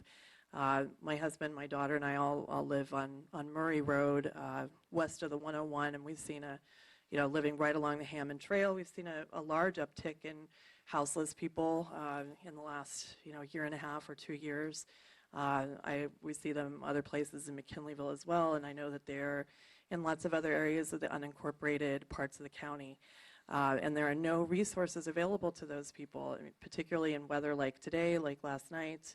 And as I'm sure you know, that kind of exposure to the elements and just being outside exposes that most vulnerable population to greater risk of illness, to the kind of violent attacks we've seen in Eureka and Arcata in the last 6 months. And there's no reason not to take action to just declare a shelter crisis. It doesn't commit you to a particular course of action going forward. I think the task force idea is a wonderful one, but the task force shouldn't impede declaring that shelter crisis now. The rainy season's already here. Emergency shelters need to be here. There are people in need that I see outside my home every single day. And those people are somebody's sons, daughters, fathers, mothers, brothers, sisters, friends, neighbors. My daughter is devastated seeing all this, and we can help. This county can help. You can help. So I urge you to adopt a shelter crisis declaration and then to move forward to take more concrete steps to address the problem. Thank you. Thank you. Welcome. Afternoon. My name is Jimmy Work. I live on the Hicks Charter Trail. I'm currently an unsheltered American. I do not envy you all at all. You guys got difficult decisions to make, and there's no decision you can make where everyone's going to be happy with you. When you form your task force, keep us in mind, and keep in mind, too, to look at both sides of the coin, not just proof of how many homeless people are out there, but why they're out there. I was put in a trailer in King Salmon. I was guaranteed a year's rent, utilities. 2 months in, the county quit paying my rent for no reason. I was evicted again. Me and my wife back out there in the marsh, even worse off. We had something that was taken from us. America's a republic. It's not a democracy. It is a republic. It was founded as a republic, which means you guys have the responsibility to sit back there, and you have to look at the whole picture, and you have to decide the good of the many outweighs the good of the few, and how to do that. It's difficult to be out there. Being persecuted, we're getting ticketed by sitting in parks during the day for sitting there. We're an eyesore to the community now. We get arrested for being on the trail. And I know the stigma around homelessness. I know. It's not all good. It's not all bad either. But the community is okay with things that are going on with law enforcement. When law enforcement's taking us to jail, the day before Thanksgiving, they took me to jail. Okay, I was on private property with the landowner's permission. Okay, and the community was okay with that. They'd sit there and they watch the police come in there and they do their enforcement. Basically, they're eradicating us. And for you to step up and do the shelter crisis, that gives us some form of umbrella of safety, a place to catch our breath, get our things sorted out. We need it. It needs to be done for the greater good of all of us, because nobody in here, the mess we're in is everybody's fault. Every one of us in here, we're all responsible for it. For those of us who didn't stand up and say no when we should have, or those who didn't say yes, for those who just ignored, waited for it to go away. And now you guys have to clean up the mess, and I don't envy that. But I don't like living it either, I promise you. I'm not out there by choice. I don't want to be. I don't qualify for anything. I fall through the cracks on everything. And it's ridiculous that I'm sitting there and I'm watching so many different agencies that have authority to do so many things, and they can't come together on one page on one thing. You go to a city council meeting, they redefine a word for certain this or that, It's crazy. So form your task force, have them involve the unsheltered Americans, and get the truth of the matter first, and then resolve the truth. Why? I can't be the only person out there who got our housing taken away by the county without justification. I can't be the only one.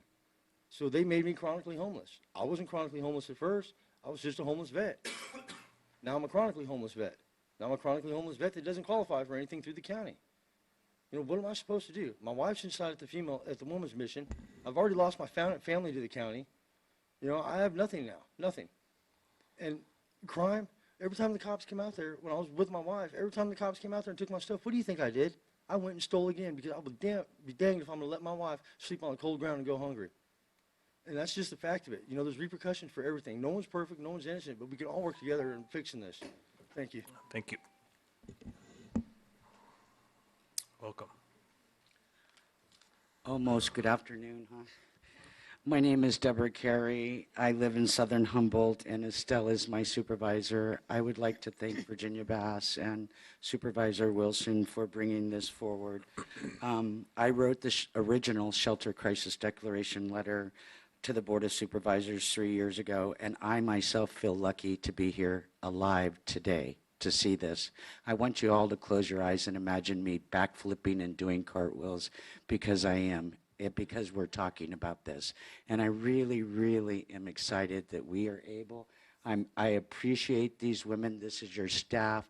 I appreciate all of you for doing this. This is a big thing. We're going to talk about this, and this is what I've wanted to do for 3 years. And I really appreciate it. But I'm concerned when I read the agenda when you talk about weather sheltering and you talk about stats, because we all know, and my supervisor can vouch, that our sheriff spent 80% of the time on that zero population down there. We have homeless people in Southern Humboldt, and I'm sorry, but we do, and those stats cannot be used to make any decisions on. I don't agree with Estelle on the fact if we could actually get mental health and addiction in check that we could put them somewhere, because I've done that and there's no housing, and it's not in a negative way, Estelle. There's just no housing. I've helped people do that. So I really have helped, and then there's no housing to put them in. A shelter, and what I'm a little concerned today is after 3 years that we don't understand, a shelter crisis declaration, if everybody's listening, is when a significant amount of persons within the county are without the ability to obtain shelter, and that situations has resulted in a threat in health and safety of the persons. We were there 3 years ago. Today, really, when you talk, I give you the respect, Supervisor Sundberg and Bone. I do. Today we are in a disaster because you're sitting around talking and playing for the last 3 years. Seriously, that is so disrespectful to me. And I would like for today that you just please move forward. Declare a shelter crisis. Can we do a multi-force task force so that we can look at this and find a place where people can legally sleep? A sanctuary camp, a place where people can be, where they can start to get safe, warm, and dry, and then we can work on alcohol and drug and mental health issues. So I thank you for this time again, and I please move on this today. We've waited 3 years, and 101 people I can list off right now that have died waiting for you folks to do this. Thank you. Thank you. Welcome.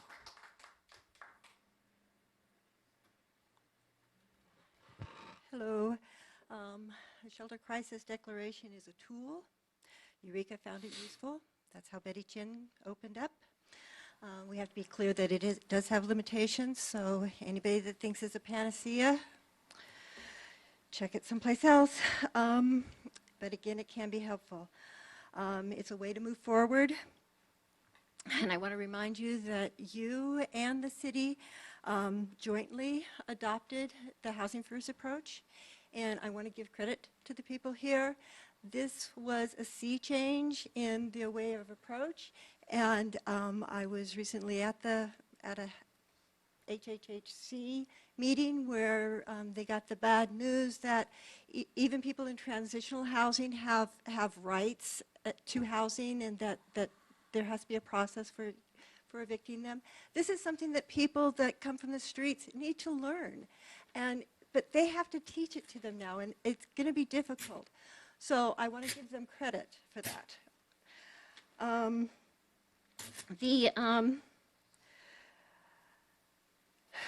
The people that we're talking about, a lot of the things that were being talked about were for people that can receive services, I want you to remember that there are people out there that cannot receive services, and that is where the shelter crisis can come in and help, because as you heard, some housing is they can't use their funding for it. And the shelter crisis, unfortunately, and I say this, I hate saying it, but at least it allows you to put people in substandard housing and in substandard conditions, but at least it's better than being on the street. So that's that. There was a couple things I wanted to comment. Thank you, Deborah, for saying that the housing crisis is really what the crisis is. It is a housing crisis. I would also like to ask that there's a legal crisis. That I'd like to say that there are laws in the books, both local and state, that make people criminals. And the state is bringing forward money, and that money says that you can't have criminalization. And I have this for you here. It is money from the state that needs to be addressed. I also want to speak very briefly to it is not the Coastal Commission. It is the actions of the city of Eureka that has stalled Betty Chin's project. Thank you. Thank you. Welcome. I just want to say I've been really impressed and heartened by the presentations of your staff and by the thoughtful questions that you've raised. What I want to speak to, because I think people have spoken about the shelter crisis, and I think that one of the questions I do have is the criteria that you're using, the numbers. So yesterday I did call around to some of the agencies, and I was told that there simply is not a place for women, because Eureka Rescue Mission needs to be very careful about who they take in, because they have women and children. So if someone comes and they've been drinking or they've been on drugs, they can't stay in. If they have a disruptive personality, they can't stay in, and it breaks their hearts. And I can't speak for the staff because she said, you know, I need to speak to someone higher up. But just anecdotally, you hear the stories about people who are cold and end up in the emergency room, and you can, you know, with pneumonia, and they have no place to go.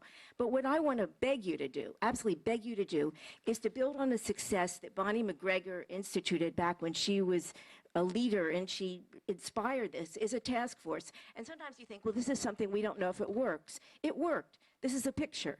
You've got someone from Resco Construction, you've got a minister, you've got Art Hammond of the Hammond Company, you have Ina Harris representing Temple Beth El, you had Bill Hansel when he was, and I was a witness to what that was like. That what happened is the community, out of that process, the community came together, I've mentioned it before, and they operated a rotating shelter among the churches, and then the county offered what they could, which was a wonderful staff person and insurance. And I'll never forget Christmas night, Captain Bill Hansel said it was a gift to him to be able to care for the people. It made it a Christmas for him.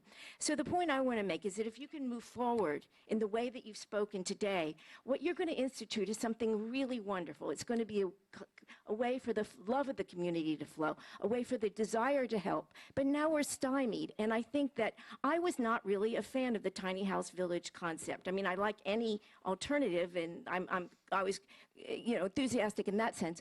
But what changed my mind is when I was able to spend some time down at the Palco Marsh.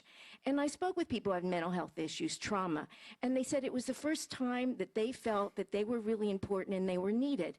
And what the tiny house village emerged from is Andrew Heben spent time at villages, and he built on the processes that worked in those communities, that he was a witness that for a time, a month, I don't think it was a long time, he participated. And what it's true, and I know that people can speak to it, is these people living out there know how to look after each other. I experienced that. They were always offering me food when they had very little. On my birthday, somebody emptied their pockets and gave me a tent that they needed, a mini tent. And I was a witness to that. I know there were bad things. And I think we need to have a task force so we can open up all possibilities and trust that our community has the capacity, the love, the ingenuity, the innovativeness, and the courage to act. Because one of the things I think about is is that it? That's it. Thank you.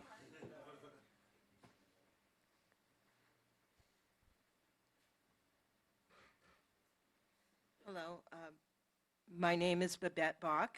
I live in Fortuna and I work down in southern Humboldt in the Garberville Redway area. I don't know about you all, but I'm sure that you all. But I make it a point to speak with at least one housed and houseless person as often as I can. I try per day. I am on a first name basis with many unhoused individuals, and I can tell you that I can speak for them when I urge you to please declare a shelter crisis. I know that there has been a lot of money spent on the lack of housing situation here. I'd like to know how much of that has been spent on salaries and on studies instead of on actually doing. A gentleman that I was sitting next to here in the room has a copy of a declaration made by the General Assembly back in January of 2010 when these issues were spoken about. That is deplorable. There is a crisis, and we should be doing something about it. And the fact that we cannot turn lesser standard housing into temporary places for people to live. I'm a foodie. I'm a feeder. I feed people. And that would be like saying to you, if you haven't eaten in 3 days, and I have this peanut butter sandwich, but I can't give it to you because it's not a nutritionally balanced meal. So you can go without eating another day, even though I have this sandwich that would satisfy your hunger. But I cannot. My hands are tied. I cannot give you this because I don't have a salad and a glass of milk to go with it. Thank you. Thank you. Welcome. Good afternoon, Board of Supervisors. Pull it up. I'm Lelania Dubois, and Lelania, pull it up. sorry. There you go. Thanks. I'm Lelania Dubois, and today I'm speaking to you as a disabled person and a single mother and a cannabis patient. I have been homeless 3 times in this county. I have lived in my car with my child, and I have only been homeless because I'm disabled and I'm a single mother and a cannabis patient. I have called landlords and applied for apartments, and they have literally told me on the phone before they've even met me in person when they found out I was on Social Security and a single mom that they would not rent to me. The state of California has laws around discrimination, and what I have heard today repeatedly is that we have a huge discrimination with how we deal with tenants and how we rent to people. We're in a crisis right now. I think we all see that. But I think we have a bigger crisis coming. We have a lot of women like me who are going in a community that is going through a major economic transition, which is going to create more people like me and like people in this room who don't fit into these gaps. In fact, we're discriminated against. I'm on disability and I make more than most people because I worked really hard. I get $1,400 a month on disability. My 2-bedroom apartment that is smaller than the meeting that we have next door is $1,400 a month. Every day I worry about being homeless. I work really hard in this community. I have spent my whole life trying to help this community. This is the only place I have been homeless. I really hope you consider considering a shelter crisis. I hope you really start regulating our landlords and our companies that do go through these processes for people. Consider controlled rent environments. This community is going through a major transition, and these crises are going to get worse. If we start addressing them as we look forward in the future, I think we'll find ourselves in a better place in 5 years. Thank you. Thank you. Welcome.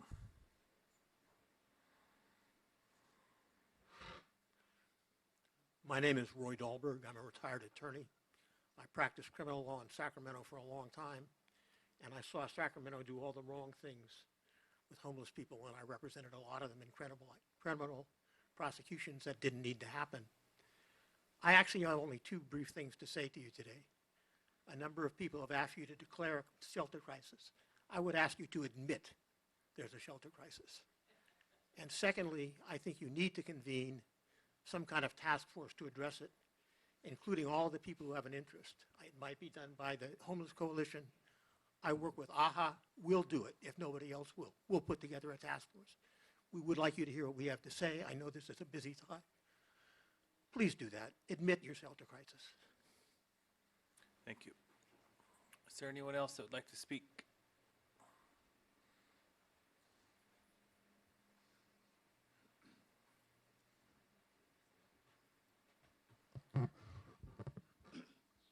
Excuse me.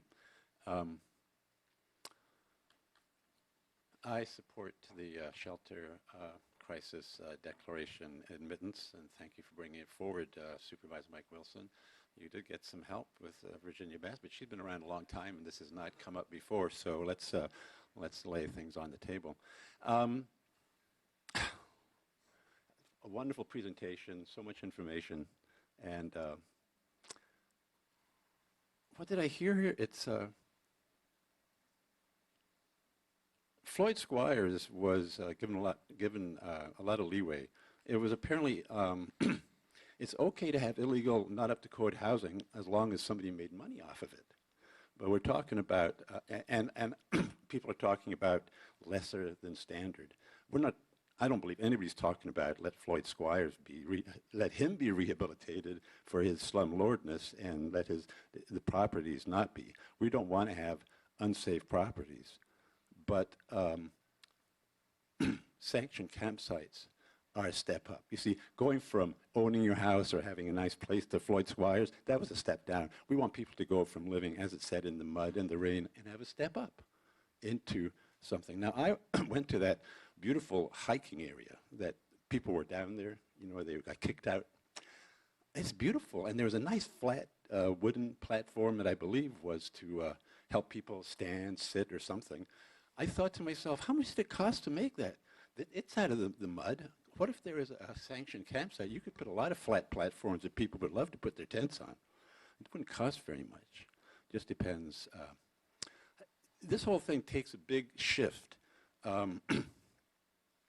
When Focus Strategies came in with the Housing First, I went online and I found like a series of 5 presentations from, I think it was up in Canada someplace. They had done Housing First. And all the elements of people who are not used to being in a house, people who are in housed situations, not used to having people who are not used to being in a house. So there's a lot of work that has to go on to get, even the social workers had to realize they were no longer the experts. They were now assisting somebody who was expert in their life how to get better. So the county has got to go from a long history of criminalizing homelessness, even to the point of, I believe the county was held liable for partially for the death of Martin Cotton when he was killed on the streets and in the jails. So we have, and they had to pay a, what, $4.3 million penalty to that. The trial took place in San Francisco, so people may not know about it. But you have to change your attitude and come to it with we can do, we are in it together, not the thing that we're isolated. I'm representing different communities. We're all in this, so do it. Thank you. You're welcome. I follow the tall guy. My name is Lance Morton. I'm from Eureka. I have a few comments I'd like to make. First, I want to congratulate you on presenting the issue for discussion. I think it's great timing. Yes, we have a crisis. Some of it's delivered by weather. Much of it's delivered by circumstances beyond our control. 101. Marijuana, which makes some of our communities very interesting in terms of its mix of homeless problems, tremors versus the chronic homeless. Homelessness is not intractable, but it's very complex. Every one of our homeless has a different story. Some of them are dual disordered. Some of them have a serious mental disorder. Some of them are characterologically disordered. Some of them have fallen into a lifestyle that has become what they expect. And it's very difficult to break those expectations, those patterns. I think that the idea of a task force, which many of the folks have talked to preceding my comments, is a great idea.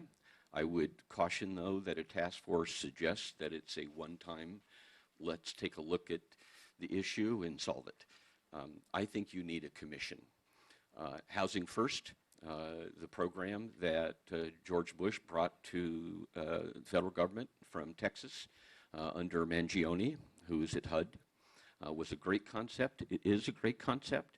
And one of the pillars of successes, and yes, we have evidence-based practices that show what can work, but one of the ways that Housing First works is it has to engage all the stakeholders, cities, counties, other jurisdictions, those that we're attempting to serve, the private business, housing specialists, certainly the expertise that we see from DHHS.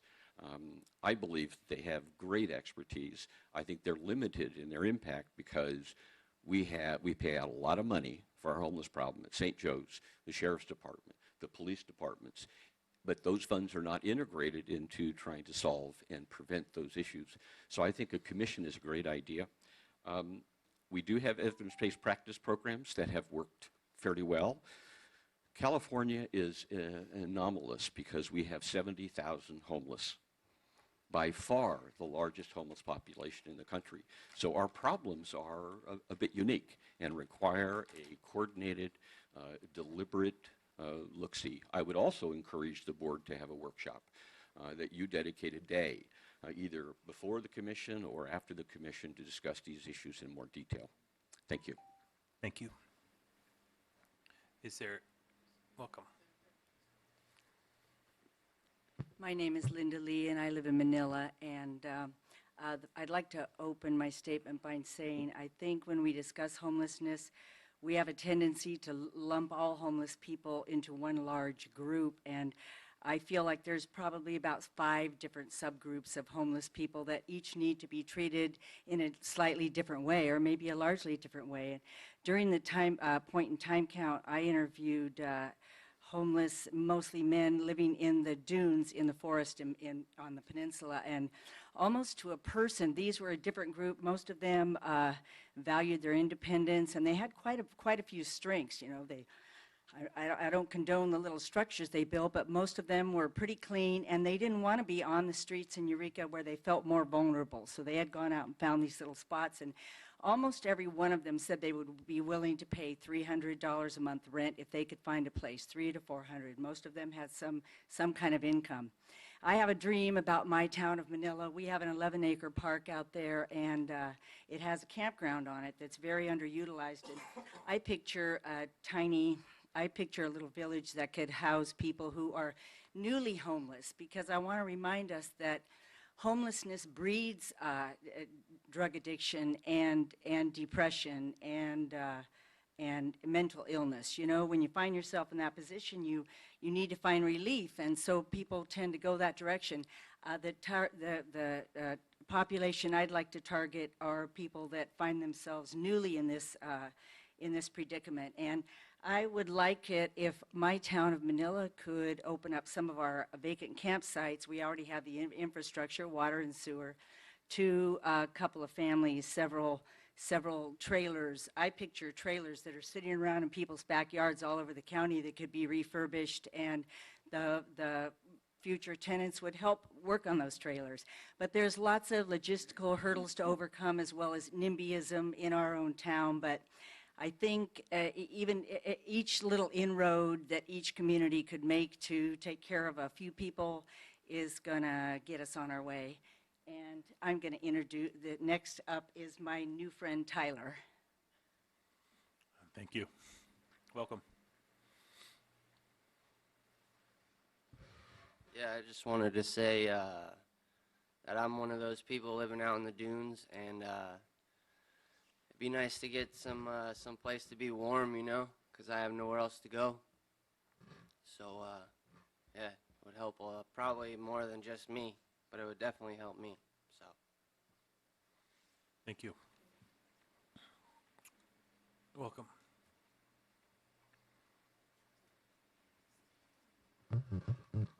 Hi, my name is Carolyn Goldhammer. I live in Arcata, and Mike Wilson is my supervisor. I'm a retired school teacher from here, and I work mainly at the outlying areas, always working with at-risk children. That was my job. I want to say a couple things. The longer you leave the cat out of the bag, the harder it is to get it back in. I've had to work with children who lived in what was temporary housing. One of my students, when it came time for science fairs projects, we did it on cockroaches because the place was infested. At other times, they lived with a family of 5 in a camper on their truck. And this was back in the mid-90s. So I'm just urging you, declare a shelter crisis. It's not going to hurt you. It'll probably help you. It might hurt you with your developer friends. It won't hurt with most of the community. And I urge you to have a task force that's not just independent people that know nothing about our county. Have it be people that are involved and know what they're doing, and maybe draw on people from other cities that have had successful projects. Thank you. That's big developer friends, right? Ken Sawatsky, there isn't a solution for the problem we have here, unfortunately.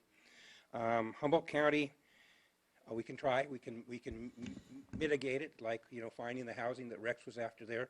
Ryan Sundberg's on the Coastal Commission, probably only 1/12 vote.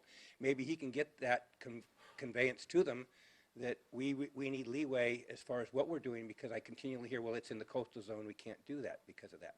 That needs to go away. We shouldn't be encumbered with that, and that's Ryan's job to bring forward to that forum. I have always looked at a place here, we're a place for lost souls. I don't know how to explain that exactly, but the same reason that I consider this to be an ark, it's a survivalist place.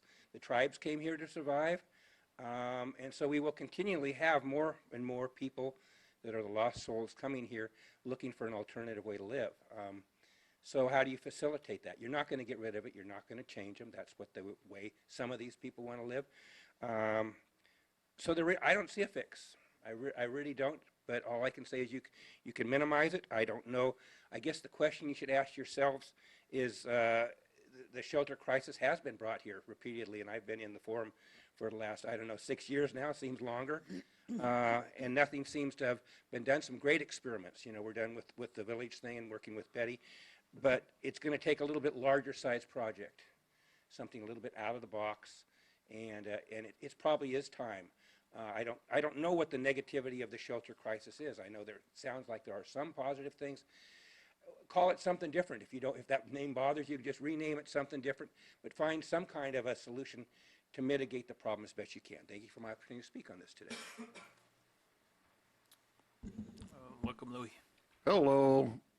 Name's Louis D. Martin. I guess I won't give my name and address because nobody else does now.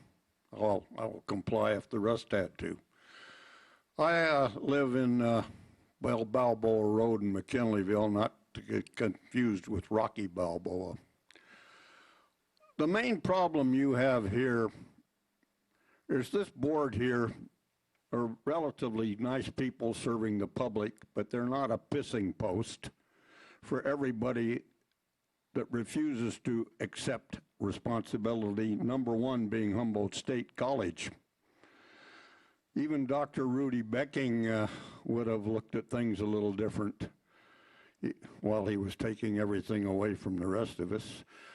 But the reason with Humboldt State, the Board of Chancellors should not allow people to come in here that they cannot afford to give housing for. That's number one. Then we have little things like where we could put all kinds of people. You take an airport zone, you have an airport out here of which nobody except those of you that work for the public can afford to fly on. Where the hell is a plane that goes to nowhere fast? And then we have an airport zone. Out where I live in Dallas Prairie, if you would allow us to put 2 or 3 units, which many of us could put 50 units on our property, I being one. But no, we can't use that because that's an airport zone. My God, as we look at all these things, everybody here should have been compelled to watch what I watched on television the other night. I'm sure you did, where you have no other recourse. I have different views on marijuana. You're reaching out for the only damn thing you got left is taxes, and that's the only place you can find to get your money. It's sick, but that's the way it is. There are so many things going on here that it's unreal. What you really ought to be realizing right now is taxation. Why is gasoline 50 cents more here than it is in Brookings?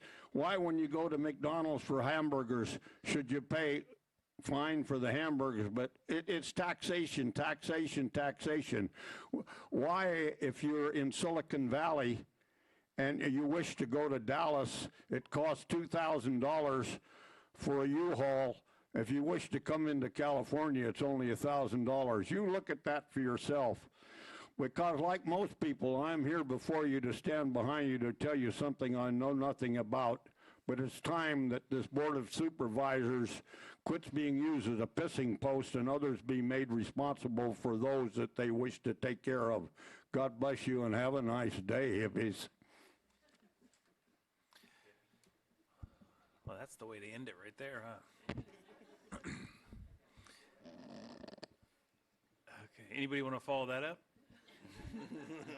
Okay, we will close public comment. Drop the mic. We dropped the mic on us. Can I? Supervisor Wilson. Sure. So just sort of get the conversation going on our end. I'm just going to make a motion for an action, and then we can, from that, if someone seconds it, we can discuss it and kind of move. And that would just be to ask the board to approve staff and 2 of our board members to come back to our board with a recommendation on both a shelter crisis declaration and a task force. That doesn't mean that they come back with a recommendation to do them, or well, they come back with a recommendation as to whether to do them or not to do them, and in what form, or offer multiple choices, but basically bring back something that we can make a decision about. Does that make sense, or is that too vague? Or too long? I have no idea what that motion was. Craig, Can you try and boil it down? I'll try and boil it down. Virginia, you make the motion. Clear this up for me, please. Wait a minute. No. What I was hearing you say was a motion would be to have staff work with an ad hoc committee of 2 from the Board of Supervisors to bring this back. Probably we'd want a time specific. So that's the motion. You want to second it, and then I'll clarify the rest. Well, to bring back what? Well, this is, okay. To bring back, this is where it gets too long. I'm going to turn to our CAO. What would you like? Yeah. I was just going to say to create an ad hoc. We don't need people screaming from the audience, please. Okay. Just trying.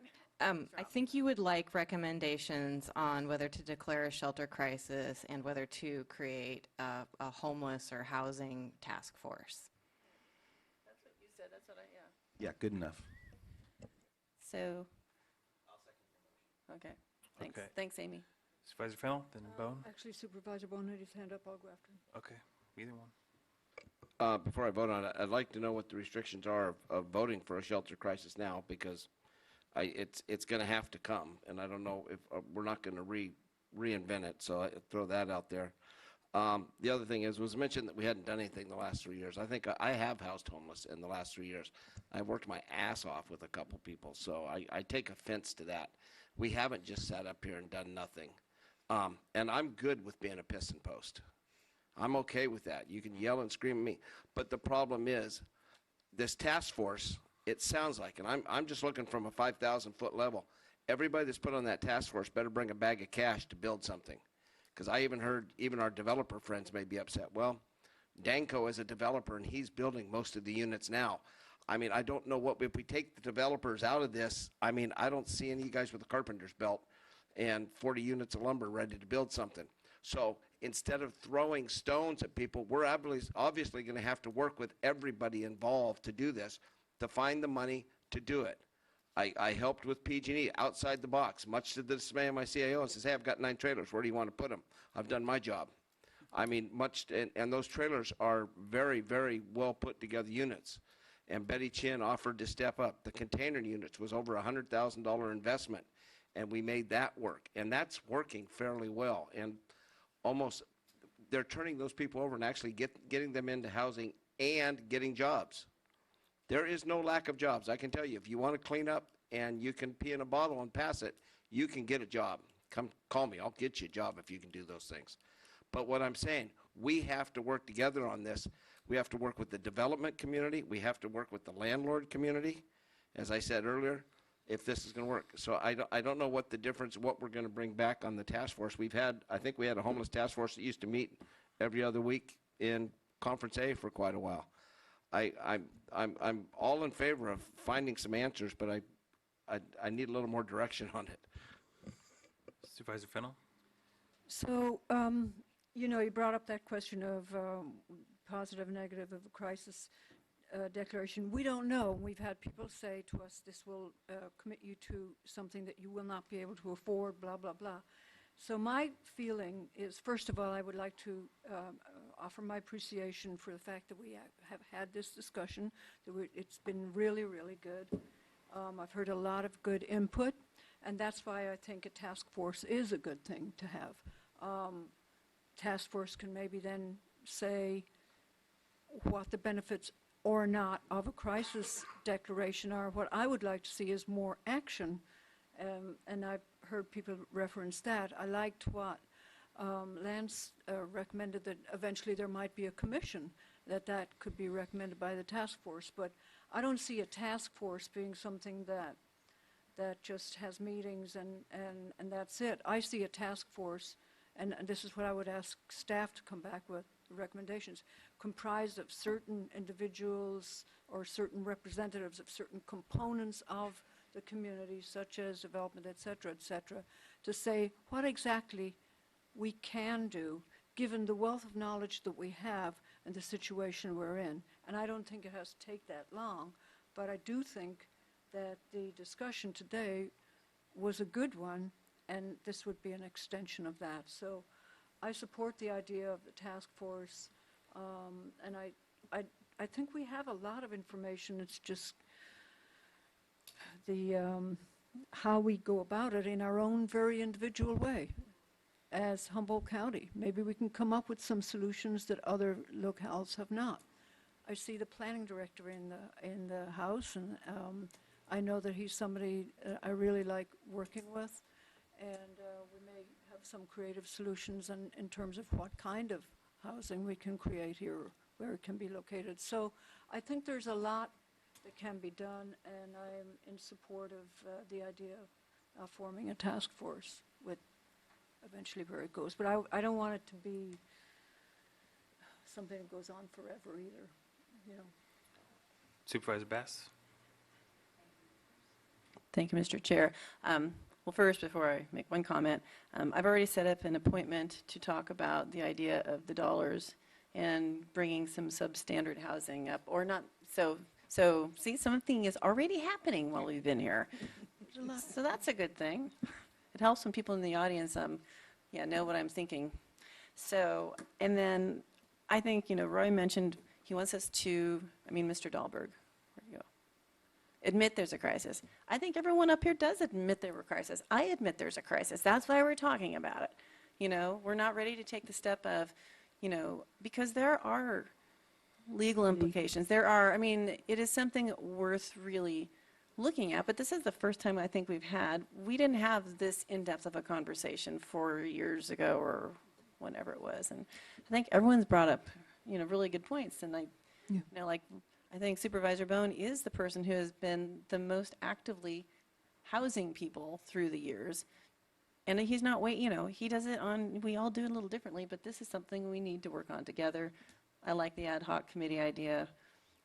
Where the task force fits into that, I think would come from a recommendation from That's good, yeah. that group. So do you want to amend the thing to include a I think task that's- force? I think that's an Or understood. ad hoc, I mean. The ad hoc is what's the agenda. I have a question first. Would you like to go? Oh, okay. I'll go first. We've already taken public comments, so you're not going to be able to speak, just so you know.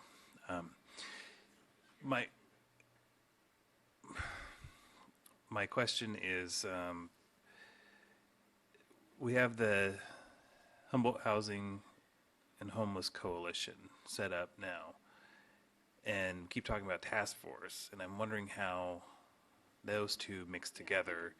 Do we already have a task force set up, and should it be used differently, or, can someone please help me with that? Ditto that question. What? Oh, okay. Okay. Yes and no, I guess. I would say definitely somebody from that coalition should be part of a task force. We are very light on the side of bankers, developers, and builders. We don't have any of those, except for Wes Weir in the Housing Authority. So I have to say that the coalition was formed really for the purpose of pulling down HUD money, and that's where most of our activities are. You do have a large group of very, very concerned and knowledgeable people there, so they could be the backbone of a task force with the addition of other folks in the mix. Okay, great. That's good information. Supervisor Bowden. Then I think on that task force, you mentioned it, bankers or financiers, because I heard the whole thing started at the beginning was we have money, we don't have units. So what we need to do is Danko's team, Jim Furtado's team, heaven forbid, the developers, the guys that build where we live and create housing, bring them into the mix and saying, where are we missing? Are they the ones that are just saying they can't get, and a lot of those guys are philanthropic. They've done some things for the community, but the issue being is we can't expect them to build anything and take a loss on it. Right. That's none of us will do that. So in turn, we need to sit with them, the developers, and ask them, or the people that build housing, and say, what can we do? And there's also some faith-based guys that want to get involved that have the wherewithal and the money. And I would mention a couple of them because they are already doing it. They're housing people now, and they're doing it quite a bit on the backside. I don't know if anybody knows about it. It's amazing sometimes how many units Betty has on the backside that nobody counts, that people trust her to run them, and it's quite. So these people will help if they know that they're not going to take a loss on investment. But the problem is we can sit there and talk about all day how to bake the cake. But unless we talk to the guy that actually has the oven, it's still going to be just a bunch of stuff sitting there. Right. So we're going to have to talk to those guys that can do that and reassure them. And they don't have to make a killing. They don't have to make a lot of money. They just can't lose money on the project. And I think that's what we have to focus on a little bit, because I don't think there's anybody up here that doesn't want to build units, doesn't want to. I mean, we worked. Connie can tell you, I hounded her quite a bit on the budget hotel, because I had a couple people on the line, but they couldn't take a loss on it. And I couldn't guarantee them the money. The money wasn't guaranteed. We didn't know if we'd meet the levels of the involvement from the HUD, because it was going to be a substandard, and what we had to do to take it from substandard, and ADA comes in, and then that on the remodels skyrockets it. So we need that building technology part of it involved, because we know what the problem is. We need more units. And to get more units, we have to talk to the people that are building them. Supervisor Wilson, then Fennel, then Pass. Sure. So one thing on the list was the talk about the coastal zone stuff, and there is limitations to that. And I will say that we, as the county, are working on the local coastal plan update, which is basically teeing off what we just did, the general plan update. This is a time for the public to weigh in on that. If this is a use that you see that you want to have in the local coastal zone, then it actually starts with the county, and then when we present that to the Coastal Commission as part of our plan, whether, and so this is the time to do that. I mean, John, we're starting it soonish, right? Yeah. Okay. And so this is something we can have input about. So I encourage people to be part of that, because I mean, we're still living with the local coastal plan update, from 1985 or something, where the majority of the lands around Humboldt Bay, were reserved for oil, offshore oil,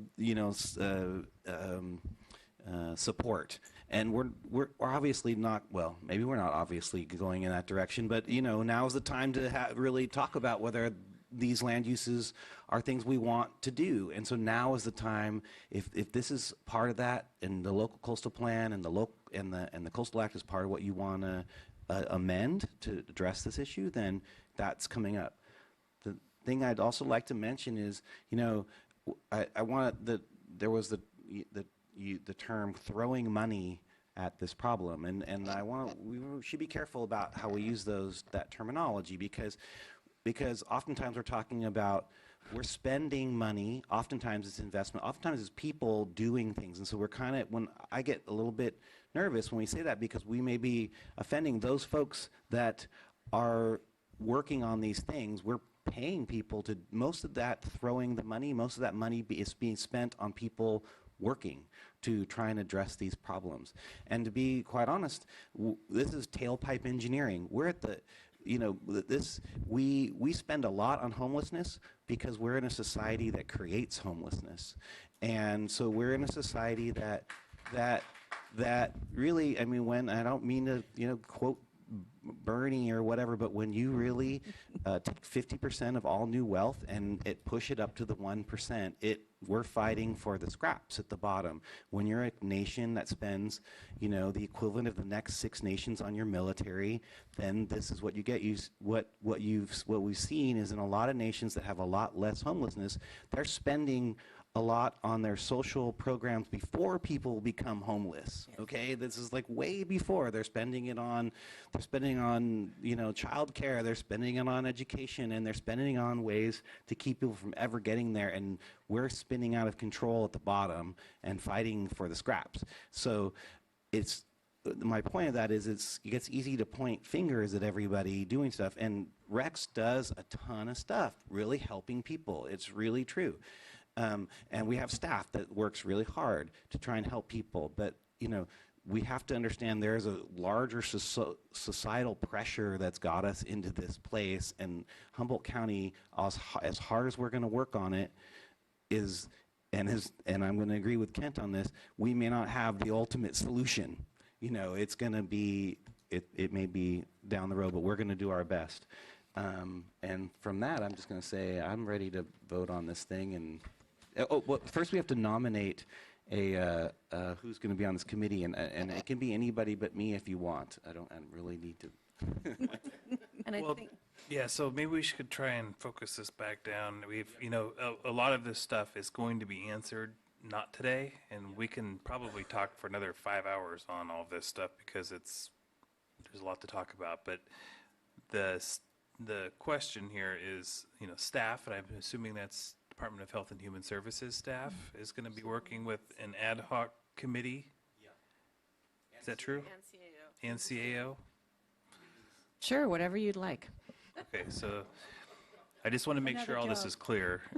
So DHHS and CAO staff, and then he is correct. We need to pick 2 ad hoc committee members, and then do we need to put a date on this?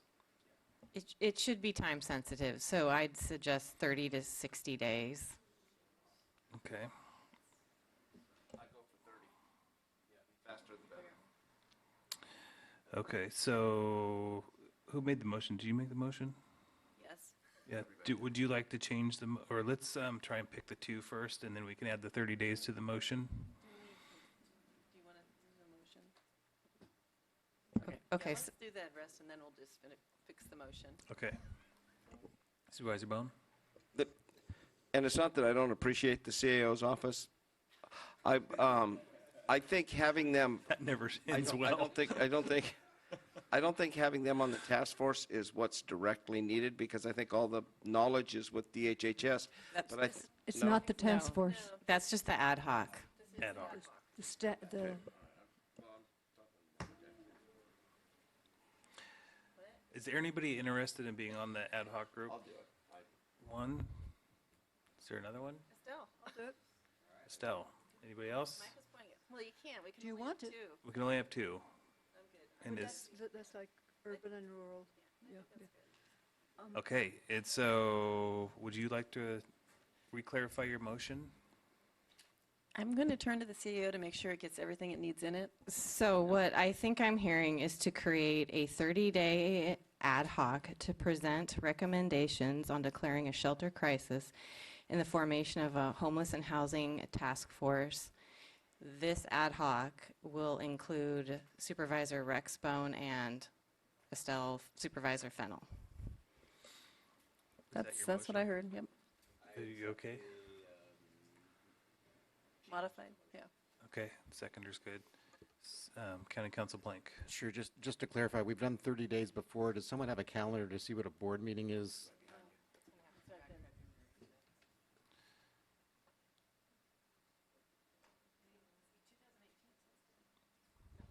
It has to come back the 6th. The 6th? Okay, so February 6th is when this will come back. 27 days. Okay, all those in did you? Well, I had my hand up. I just wanted, and now that I'm on the task force, it's okay, but I did, so I get to whatever, but I did want to mention, we talked about bankers and et cetera, property owners. You know, there are people who own property who tell me that they're really concerned. Yeah, all of those things. They're not on the ad hoc. Yeah, I know. Yeah. That's on the that's what we're going to discuss. I just wanted to say that I recommend that that be discussed at the ad hoc. Well, you're on the ad hoc. You can discuss whatever you'd like. And I do want to, because when we vote, this will be all over, and I've heard speeches from everyone. I do want to say, I heard somebody talking about emergency shelter and sharing that among various communities of faith, et cetera, as a model. Southern Humboldt's doing that right now with the extreme weather shelter, and actually bringing back the communities of faith who had done that and just couldn't do it anymore. And so I want to give a big shout out to the people who are working on the extreme weather shelter, as well as the DHHS is working with them, and Humboldt Transit Authority to make sure that they can get to the shelters. So I just really want to get that in there. Okay. Yeah, and it also, McKinleyville also has an extreme weather shelter and now we work with Arcata, and if the Arcata one's full, people can transfer over to McKinleyville. McKinleyville's full, transfer to Arcata, and it rotates through the churches as well. So I heard some of the comments, I had that written down, is they were saying that should happen. It was the person from McKinleyville, and so I don't know if they're aware of what's actually going on, but we do have that set up, and there's quite a few of us that work pretty hard to make that happen. Okay, all those in favor, please say aye. Aye. Opposed? Abstained? The motion carries unanimously. Thank you. Okay, County Council Blank. Is there any closed session on our agenda? Yes, there are 3 items. Would you like to hear what they are? Yes. Kind of have to. The first one is the Board of Supervisors going into closed session regarding the performance evaluation of the Planning and Building Director. The second is a public employee performance evaluation of the Chief Probation Officer. And the third item is to meet in closed session with our negotiator regarding the Humboldt Deputy Sheriff Organization. Thank you. Is there any public comment on these items?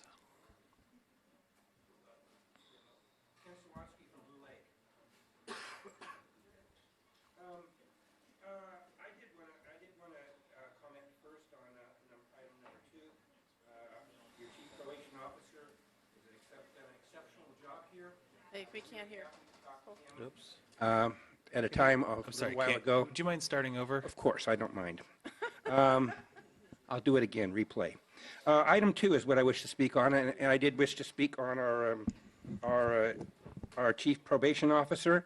I feel he's done an exceptional job. I strongly applaud you from making funding for him to be able to train someone else to fill his position when he does move on, and that's always inevitable. We never know. It could be any day, or it could be a while off if we're lucky, but he's done an exceptional job, and I wish to say he spent his money well. When it came to Measure Z, he was not out there with his hand out. So many other departments were out there asking for the mother load, but he always said, I'll get by with what I had. I'll do the best I can, and I think he's done an excellent job. I also wish to comment on item 1 regarding our planning and building. You've put a weight on John Ford's shoulder that his 2 predecessors couldn't handle. I think he's done a great job with what he's had, but unfortunately, the task you gave him is close to insurmountable. I think, being the tip of the spear and the way things are going here and the necessity that he's had to go and do interim permits on projects that haven't been put out to the public. I think there's 300 or 400 permits out there that really aren't the kind of thing you want to permit, and it's unfortunate, but it seems to be taxation driven. So I do strongly applaud his skill set that he has. I think you're very lucky to have him. Of course, the Cole memo did go away, basically, as far as that goes. We'll see how that lands. That'll be difficult for our planning and building department, and I think you're going to need a skill set definitely in the future. I think that John can do the best job we can with what he has to work with. You did mention before some things that maybe he could do as far as helping you, and of course that's some things you need to discuss. And the people, if you want the developers to do what you want out there for housing, you need to get the zoning done and the Q zones and concentrate on those things. That's the Q zones with the carrots in them for people who want higher density things. So I think you have a person there who can accomplish that for you if you task him to do some of those things rather than spending all of his time on cannabis. Thank you for the opportunity to speak. Any other public comments? Okay, we will adjourn into closed session. Or not, we're adjourning. We are moving into closed session. Can we take a whimsy? What happened to you? Do you have an intravenous? Are you getting like an intravenous food feed or what? You guys want to take like a half an hour lunch? Yeah.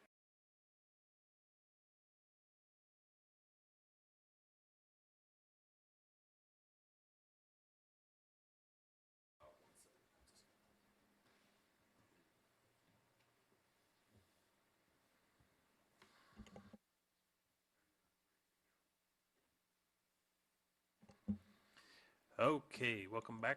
Do we have a report out from closed session? On closed session, nothing to report on, out on any of the 3 items. Thank you. This meeting is adjourned.